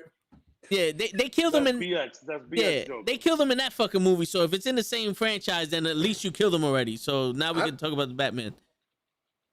Well, you know, if they did bring him in, I'm not subjected to Joaquin Phoenix. I like the movie. The Joker. I'm not gonna lie to you. I liked it also. I have things about that movie. At the end of the day, at the end of the day, and I'm not one of those people that think, oh, I need to see CG and no, it's not. I'm totally not that person. I do think that, you know, this is just the comedian or taxi driver in a Joker skin, in a weird Joker skin. You could literally strip down Joker and it's just the comedian.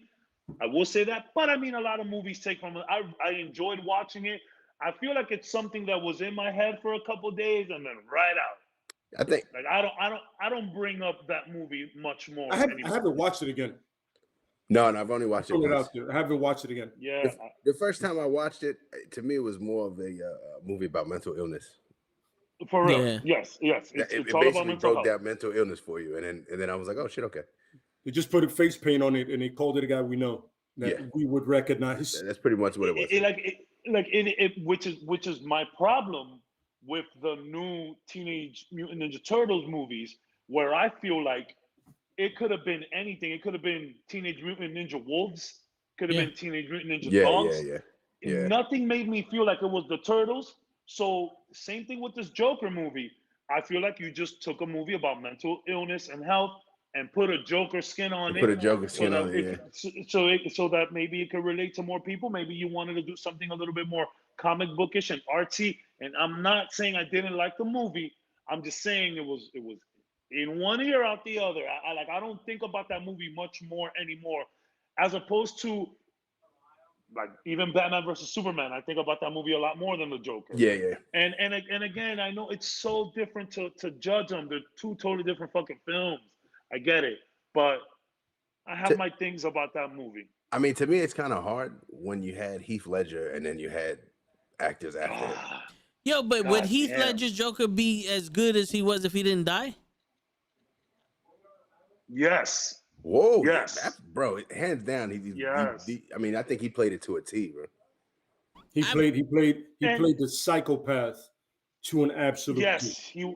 He cared about nothing I but personally like Yeah, I like the gangster. I've said this on this podcast many times. One of my favorite elements of Batman is the mafia element to it. yeah, I yeah. love that underground, the Falcones and all of that shit. I love that shit. I'm a big fan of Wise Guys and all of these. I love that shit. We could talk about the Bronx Tale, Goodfellas, Godfather, all you want.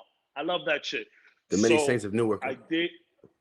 I mean, that's a little out there, but we can talk about it. We can talk about it. But I do love that aspect to it, so that's why I do, enjoy all of that stuff as well. But yeah, I just love when there is no reasoning with someone. You know Absolutely. what I mean? With the villain, they're like, yo, no matter how we go about it, we don't give a shit about money. You set this shit on fire right now. When he lit that money on fire, that solidified it right there. And he goes, yo, that's why I care about dynamite, gasoline, shit. Like, I don't care about this shit. Absolutely. I just when you can't reason with an enemy, that's what makes him interesting to me. That was the point that I was trying to make. I'm sorry, I blanked out a little bit there. That's why I do like Jack Nicholson's Joker a little better, because he was the mobster type. I enjoyed that Joker more than Heath Ledger, but what Heath Ledger did, man, that shit was incredible. It was great. The cartoon, I think it's The Killing Joke or some shit like that, when the Joker's in that little tunnel of love shit and he's just skipping along shooting motherfuckers like that's the Dark Knight. Dark Knight. That to me, I was like, that is what the Joker. That's how I see the Joker. And Jack Nicholson played that in this movie. When he's doing the little kapow, kapow, kapow, kapow, he's just fucking shooting. And he's just dancing and shit. Yeah, he's like, straight up, I don't give a shit. Boom, there you go. Boom, hey, you're there. I love you. Wow, to me, like psychopath shit. I get Heath Ledger's psychopath shit, but that's more like of a tame psychopath. Like this motherfucker's like a straight up. Like if Michael Myers had a sense of humor, that's the fucking Joker to me. I don't know. I don't know if he was tamed. You say Heath Ledger's was tamed? No. But it was more of a controlled type. Like it was a thinking man psychopath. It wasn't Jared Leto. It wasn't Jared Leto psychopath. No. It wasn't Jared Leto. Jared Leto was off his fucking rocker, and if we even want to call that Joker, I feel like it's a more precise crazy that this guy. He's more of exudes. Like a he's scary very crazy. He's I wouldn't call it psychopath. I would call it more maniacal. Maybe. Yeah, like menacing. Okay.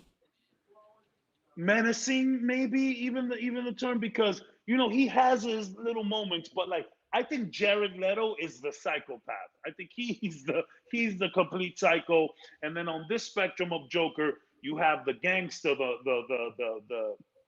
well, look, on a scale of Mark Hamill to Jared Leto, I think you have Jacko right here. I think you have Heath Ledger right here, and then you have psychopath Jared Leto all the way over there. I think it was a fresh take on Joker, but man, I think he just bodied the performance, even from the little lip licking thing, which was never a Joker thing. But man, he kind of owned that shit and made it his own, and a lot of people they remember that lip licking thing. They remember that shit a lot from Heath Ledger. Even when he's like when he's combing his hair with the knife, when he's talking to this girl, that he's just like combing. He's like, "You must be a Batman squeeze, his squeeze," and he's just combing his hair. My favorite part of that movie is when that same part when he walks in there. He's like, "Have you seen Batman? Have you seen Batman?" He goes to the person. He goes, "No," and like grabs her head and goes, "No." And then he grabs the cup of wine, throws the wine out, and then sips the cup. I was like, yo, incredible when he does that. I think it was a fresh take, but it was good. To me personally, my favorite part was when he's in the jail cell. The clap.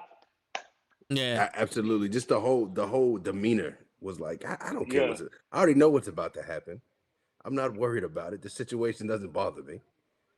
Let's get on with it. So we on some. Which apparently Congratulations. which apparently was improvised. He just did that, and they said, "Yo, keep rolling, don't stop, focus on him, get a shot of that." And that would be a Joker thing. It's unfortunate. I feel like he could have grown so much more into maybe a Joker that might have seemed a little bit more familiar to us if he got to Dark Knight Rises, because he would have. I mean, we could all agree that if he didn't pass, he would have been in Dark Knight Rises. I don't think you just get rid of him. I don't think you kill him off or he goes somewhere else. I don't think so. So maybe we could have seen him evolve a little bit. Like, yo, what you did was fantastic, but now you're in the shit. Now you have your mortal enemy, Batman. Now you know that if you want to get to this guy, you're going to need a little bit more resources.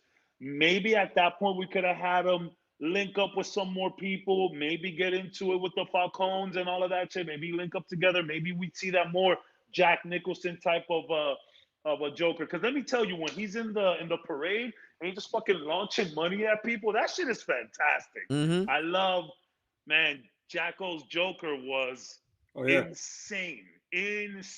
But it's sad what happened to Heath Ledger, man. I think we could have seen a lot more beautiful Joker shit happening with that kid, man. And it's sad, bro. It's very sad. How do you guys feel about Jared Leto's Joker? Because to me, I got more of a Black Mass vibe than the actual Joker. I mean, for what the movie was, I think he played it perfectly. So that's what I was gonna say. I think he fell into the movie's role too much. Yeah. Which is not Jared Leto's fault. Jared Leto's a great actor.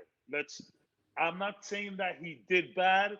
He was written maybe a little poorly. He was written to fit into this wacky movie. Yeah. And maybe he was a little too wacky himself.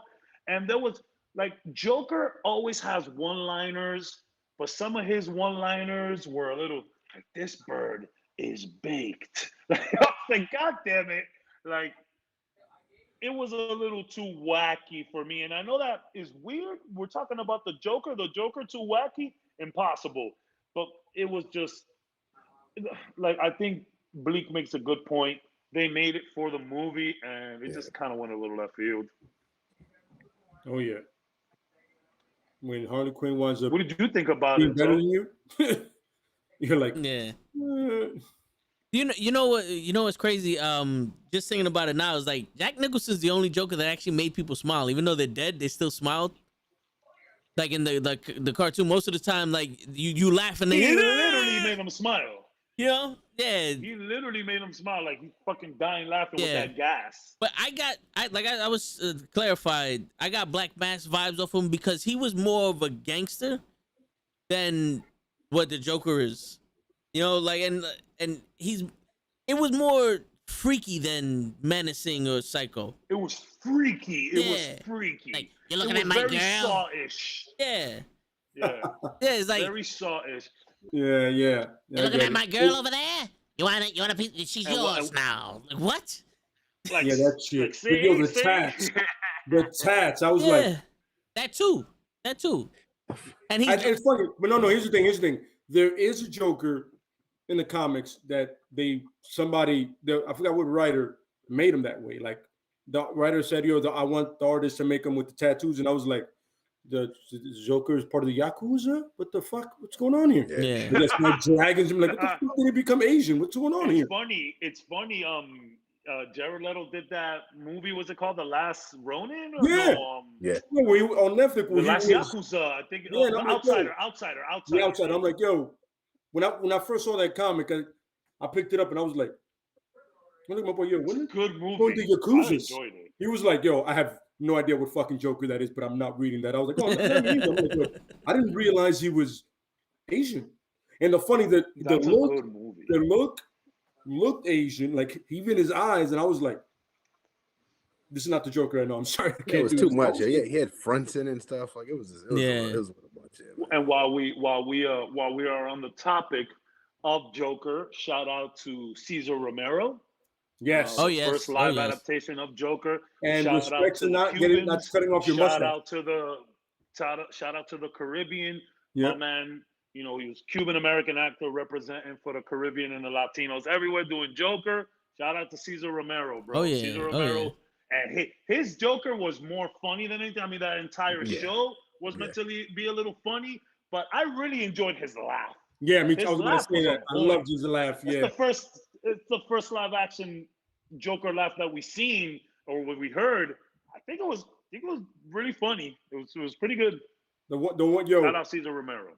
Jared Leto's laugh I couldn't stand. I'm like, my man, what is wrong with you? Why can't you just laugh? It was just poorly written. No, it was too hard. He was trying too hard. Yeah, because I guess he was. Look, everybody tries to put their own spin on it, and I understand and I respect that. Right? It's the same thing with Bruce Wayne and Batman. You try to do your own little thing, but they're doing your own thing, and then they're just looking at the script and going, "Yeah, I'm going to follow this directly." Yeah, you got to capture the essence. There wasn't much essence in him. Like the Snyder cut of the Justice League, him at the end. If any spoiler alert, the end scene where he's captured by Batman, and Batman was like, "I'll fucking kill you," and he was scared of Batman at that point. I was like, "Yeah, I don't get it because you want him to kill you. What are you fucking afraid of?" But I was like, this Joker's better than the fucking Harley Quinn shit that we got, the Suicide Squad Joker. But still, at some point, it's like you're not looking like the Joker. You're not really acting like the Joker. Like, where are we gonna get these like some fun shit? To spray somebody. Like, honestly, if Common would have looked at Harley Quinn, I believe the Joker would have smacked Harley Quinn on some "Why you have this man looking at you?" Because he was abusive to Harley Quinn. For sure. He wasn't madly in love with her until like months later when she's gone and no one's doing his clothes. Like, how come no one washed my clothes? Why? Like, he's in his underwear with the mutts. No one fed the fucking dogs. Where's this bitch at? Oh, she's gone. What do you mean? Now I gotta go get this bitch because I need somebody to do my manual labor for me. He didn't give a shit about her. He gave a shit about what she did. He did not. He did not care about Harley Quinn. It's just crazy how far we came, like, with character development. As far as the first series of Batman, then you go into like the George Clooney Batman with like Arnold Schwarzenegger. you got Arnold in there. You got Jim Carrey over here playing the Riddler. Yeah, and now Jim Carrey was not the worst character in there. He wasn't the worst. No, that would be Robin. I give you that. You didn't like the grown ass man playing the teenager. That's what killed me. I was like, yo, my man, hold on. Yep. Go ahead. He's legit 45 with retirement. My man doing the laundry, drying the socks, talking about fucking what are you doing, bro? Oh my god, son. Oh my god. Yo, when I saw it, I was like, huh. So Marlon Wayans was supposed to play him, huh? Apparently. But Marlon Wayans is younger than Chris O'Donnell, so I'm like, hey, I'll take it. Yeah. But when I saw him, I was like, why? To be fair, they could have definitely Chris done it better. O'Donnell did have a baby face. He has a baby face. He does have a baby face, so that did work. And I mean, we come from a generation where grown-ups been playing high school kids forever. That was something very common in the 90s. So you know what I'm saying? 90210. The motherfuckers was 25 plus, bro. You know what I mean? Like, a few of them were at least 21, 22. Yeah. So still, you get them young enough. You get them young enough. I wasn't even mad at Tommy Lee Jones. No, I wasn't mad at Tommy Lee Jones. I wasn't either. That movie wasn't as offensive as Batman and Robin. It wasn't as offensive. Agreed. And then Alicia Silverstone. Yeah. The Bane. I love Alicia Silverstone. Whatever that was. Yeah. Whatever that Bane was. That was Bane on crack. Yo, they can't get Bane right for shit. Well, they cannot. Bane is a fucking mercenary from Spain. that uses basically like fucking steroids and it's supposed to be a match intellectually for Batman and overpower Batman and shit like that. But they hired him to kill Batman. Well, the Tom Hardy version, he was intellectual. Yeah, but he was also white with a respirator on from the fucking League of Shadows that escaped from an unescapable prison. But I will tell you this though. For you, for people. That was kind of stupid. But when he throws that combo and breaks that column. No, yeah. Everybody was like, wait a second now. But you telling me Batman's been taking these shots this whole damn time? Yeah, for real. And it's scene when he breaks Batman down, bro. When he told him, I wonder what was gonna break first. The body or the mind? Yeah. Yeah. Don't get me wrong. I like that movie. Because he actually accomplished something. Yeah. But if you named him any other person besides a Spaniard, I'll be fine with it. Yeah. You know, that movie to me has way too much Bruce Wayne and not enough Batman. See, that's an example right there. Absolutely. That's like a Iron Man. Was it 3? Yes. Or is way more Tony Stark than Iron Man? Yes. I'm like, yo, fuck Tony Stark and Bruce Wayne. Where's Iron Man and Batman? Mm-hmm. Can we please? Way too much Pepper Potts. Take her out the movie. Yeah, for real. Not only that, even when we do have Iron Man, most of the time he's not even in the suit in Iron Man. Yep. Yeah, that's when he got the suits that he controls and shit. And the suits are made out of paper mache. Ever got to see that much. Yo, like I think at the end was when he like, yo, it's not a terrible movie though. Go back and watch it. It's not terrible. Were you talking about the Iron Man movie? Not terrible. Iron Man 3. Go back. What got me so upset was he had all these great suits, and he basically didn't utilize them at all. All these beautiful suits, showed up, and I'm like, oh my god, that's that one, and nothing. You're telling me he doesn't have an invisible suit yet? Then he blows them all up at the end. At the end, yeah. And magically has them back. Guys. And magically has them back for Avengers, whichever one. What's the only by that time he had the nanotech. Yeah, the nanotech. He could turn that one suit into anything he needed. And that was when I saw that, I was like, oh, that nanotech suit. That was dope. Nanotech suit was insane. But can we talk? Why did my man have to pull the drawstrings? No. What was the need for the drawstring pull? Yeah, I don't know. Don't ask. Because he could have just done this thing and he's over here. The drawstrings was very weird. That's his Superman moment. Yeah, like what I said to myself when I watched it, I said, "What are you pulling the damn drawstring for, bro? You about to put in work, man. What do you need to? You don't need the drawstrings." But oh man, that's you know what's funny? I had forgotten all about that, and I was yeah, that makes no sense. What do you need it for, bro? Yeah, but the biggest disappointment was that finding out the Mandarin was fake. It paid off at the end, with Shang-Chi, but that pissed me off. Bro. They had to twist that so bad though. Yeah. I was dying when he said it wasn't a payoff. It was like a decently done retcon. I wouldn't even want to call it a retcon. When they retcon shit, they kind of just get rid of it.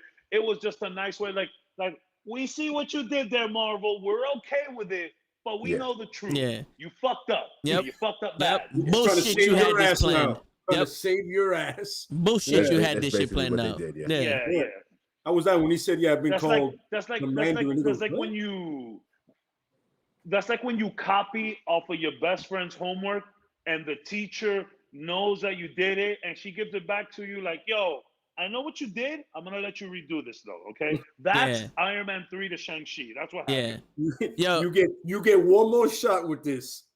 One more. Yeah. So good luck. Cap said it was to tighten his clothes so the suit could go on there.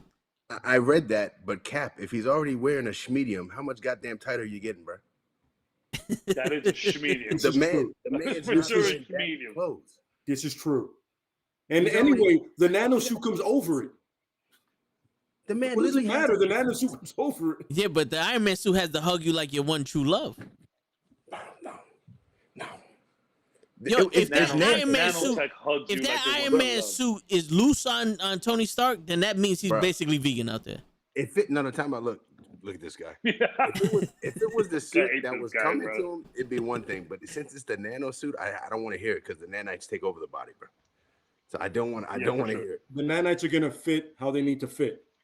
That's what the technology is about. The little things are smart enough. They're computers. They're little computers. Well, he should have turned that shirt into his suit. That way he don't have to make it tighter. Like if my shirt turns into a fucking metal suit and jigga boom boom, beautiful. Well, the chest piece is was just chilling there. Yes. He didn't even need it. He could take it off. Yeah. Yeah, he takes it off. It's double-sided tape. He could have had it in his watch if he wanted to, and just said, "Yeah." I mean, he did that do for Civil War when he did the whole and broke it down. He could have done that whole thing.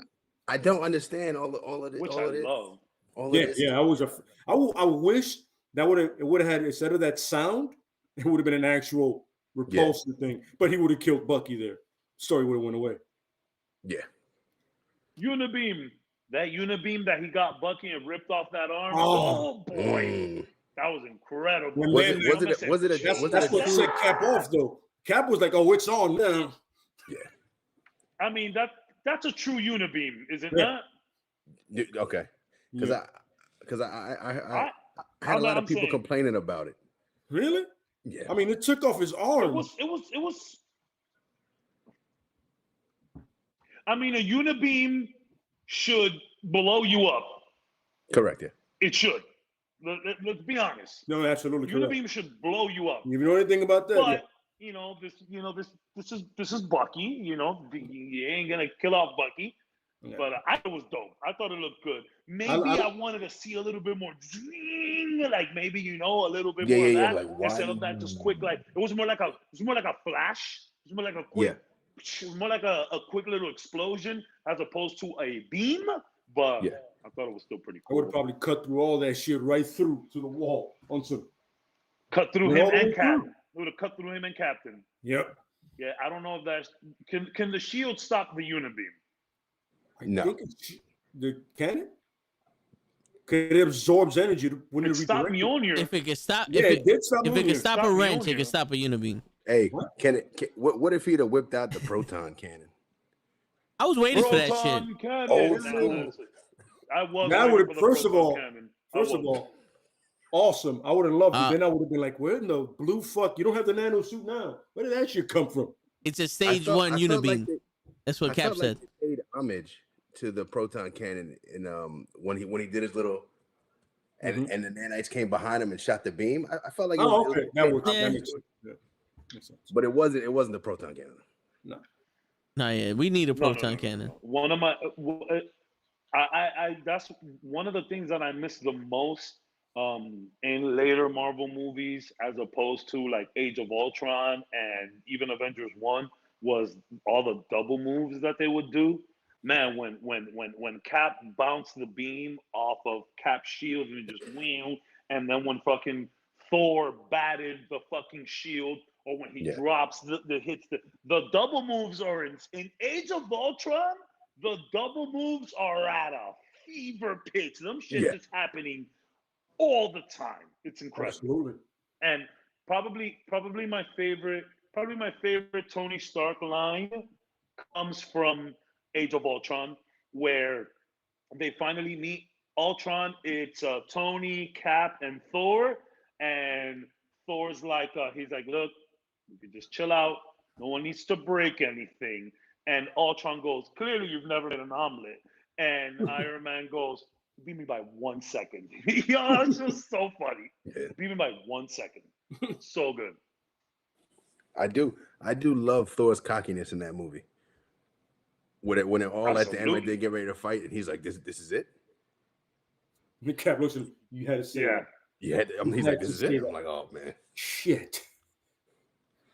That was good. That was it.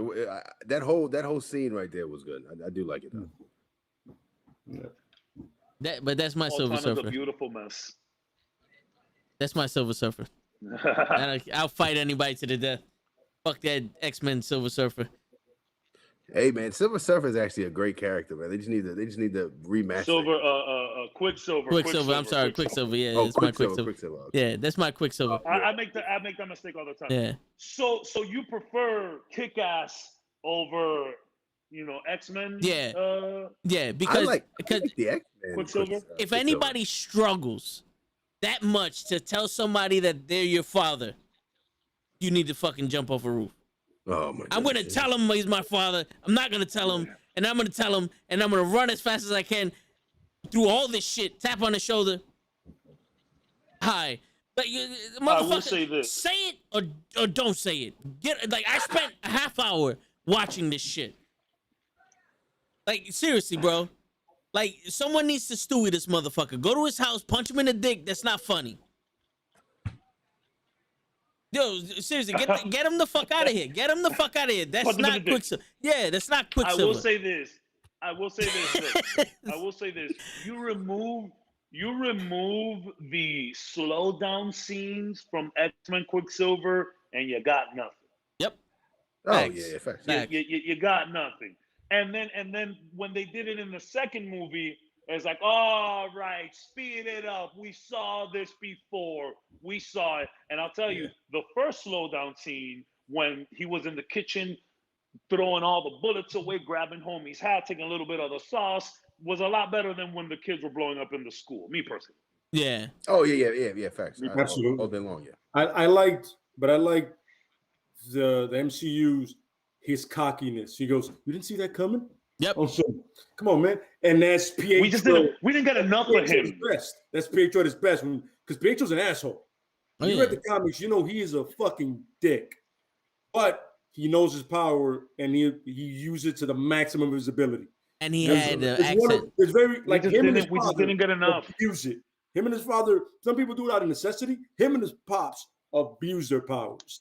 I mean, Magneto doesn't walk. Yeah, absolutely. Yeah. Refuses to walk.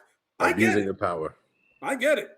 And then Pietro does everything he can with super speed to make people look stupid, just to make people feel bad, because he's a dick. And that's what the other dude seemed like until Hawkeye talked him into being his shield. I mean, good guys. Yeah, pretty much. Yeah, and he had the accent. Unfortunately we just didn't get enough of him, bro. No, I think if we would have gotten more of that Pietro, I think other homie from X-Men would have probably not been as cool. Another thing that but dude, I mean, I didn't hate him. No. That dude was jacked, by the way. Oh, facts, yeah. He was jacked. I was like, Jesus. He got big. Everybody gets that Marvel program. He was big in Kick-Ass though already. No. He was already big in Kick-Ass. Yeah, he was big in Kick-Ass. But when he showed up as Pietro with the tight shirt, I was like, yo, son, buddy got real. When it comes to Marvel, they're working out, man. He also had the suit. Yeah, they're working out. He actually fucking looked like Quicksilver. He had the fucking suit, not just the white hair. Not a 15-year-old with white hair and shit. Here we go. It was like a Under Armour version of Quicksilver suit. Of the Quicksilver suit, yeah. But it was better than the leather jacket. He looked like he was going to the gym, not to save the world. Yeah, but I mean, my man looked like he was scuba diving on a fucking motorcycle. In X-Men, my man had the leather jacket and the goggles. Like, really? Yo, what speedster you don't need the goggles? The goggles was the era. Logical sense because But I get it. Nah, he was those were the old school. Fitting in, bro. It was the Terminator look, bro. Fitting in. Under Armour where you fit in now. Yo, real quick, we got 2 minutes left before we call. It was the 80s. Everybody needed a leather jacket. It was the 80s. It wasn't even blue. It wasn't even blue. You're one of the worst nitpickers I've ever heard. And I'm colorblind. I'll nitpick the shit out of something. But yo, we got 2 minutes left before we call it a night. What do you guys want to talk about next week? Any ideas?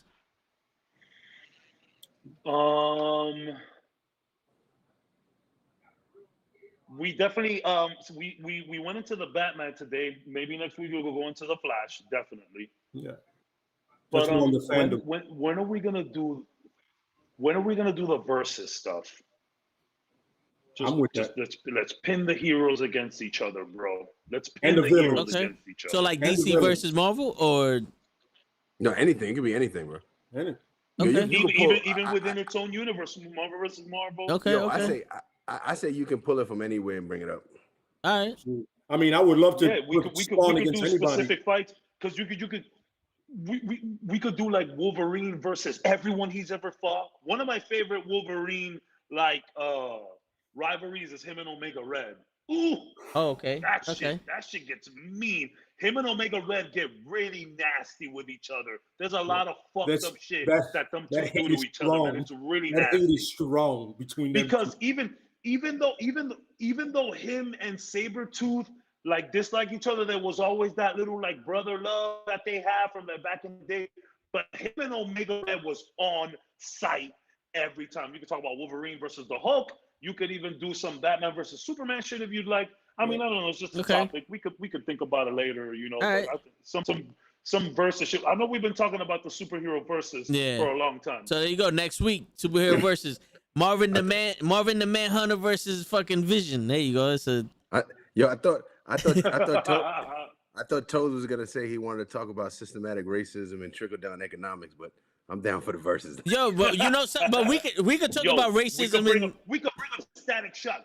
Yeah, yo, we could start off with racism in the fucking in the world today and shit. We could take it straight to Static Shock. Static Shock was fucking ahead of its time. We could take it some real racism within like superheroes and shit. We'll talk about Static Shock. We could go in on Static Shock, bro. Word. Yo, and Bleaks, be on standby if Show doesn't show up. I'm pretty sure he probably not. But yo, just he was in the up, chat. Man. Yeah. He's being kidnapped, you know. To spend some quality time. Yeah, spend some quality time with some quality time. Yeah. He's in the doghouse. He's in the doghouse right now. He needs to buy some steaks and some flowers. Yeah. I called him Denzel once on the Toe in the Show, and now he's held captive. Yeah, you messed up. I fucked up. Yeah. Because now wifey thinking all bunches of like, what are you calling him Denzel for? Yeah. He looked more like Carol Burnett. What's your fault? Oh man. That's fucked up, bro. Oh man. Yeah, and on that note, it's your friendly neighborhood Nukkle Hedd signing out. Peace, everybody. Thanks for stopping by, bro. Love y'all. That was cold, bro. That was cold. Bro. Hey man, somebody got to do it. That was cold-blooded, man. Somebody got to do it. Tell me, but my favorite thing is that Show puts himself in there by himself. No help. Oh yeah. It's hilarious. I don't even see what happened. I wasn't even around for what happened, but based on the context, it was bad. Well, when you see someone, or you see a picture of them with no makeup, and he goes, "Yikes! Why does she look like a boy?" Pause. When she wrestles, that's problem. Because we was like, hold on, wait. What do you mean, yikes? And then say she looks good. That's not how it works. No.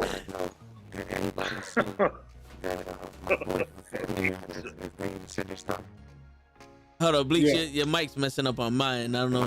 Fucking show, bro. Shows are worse.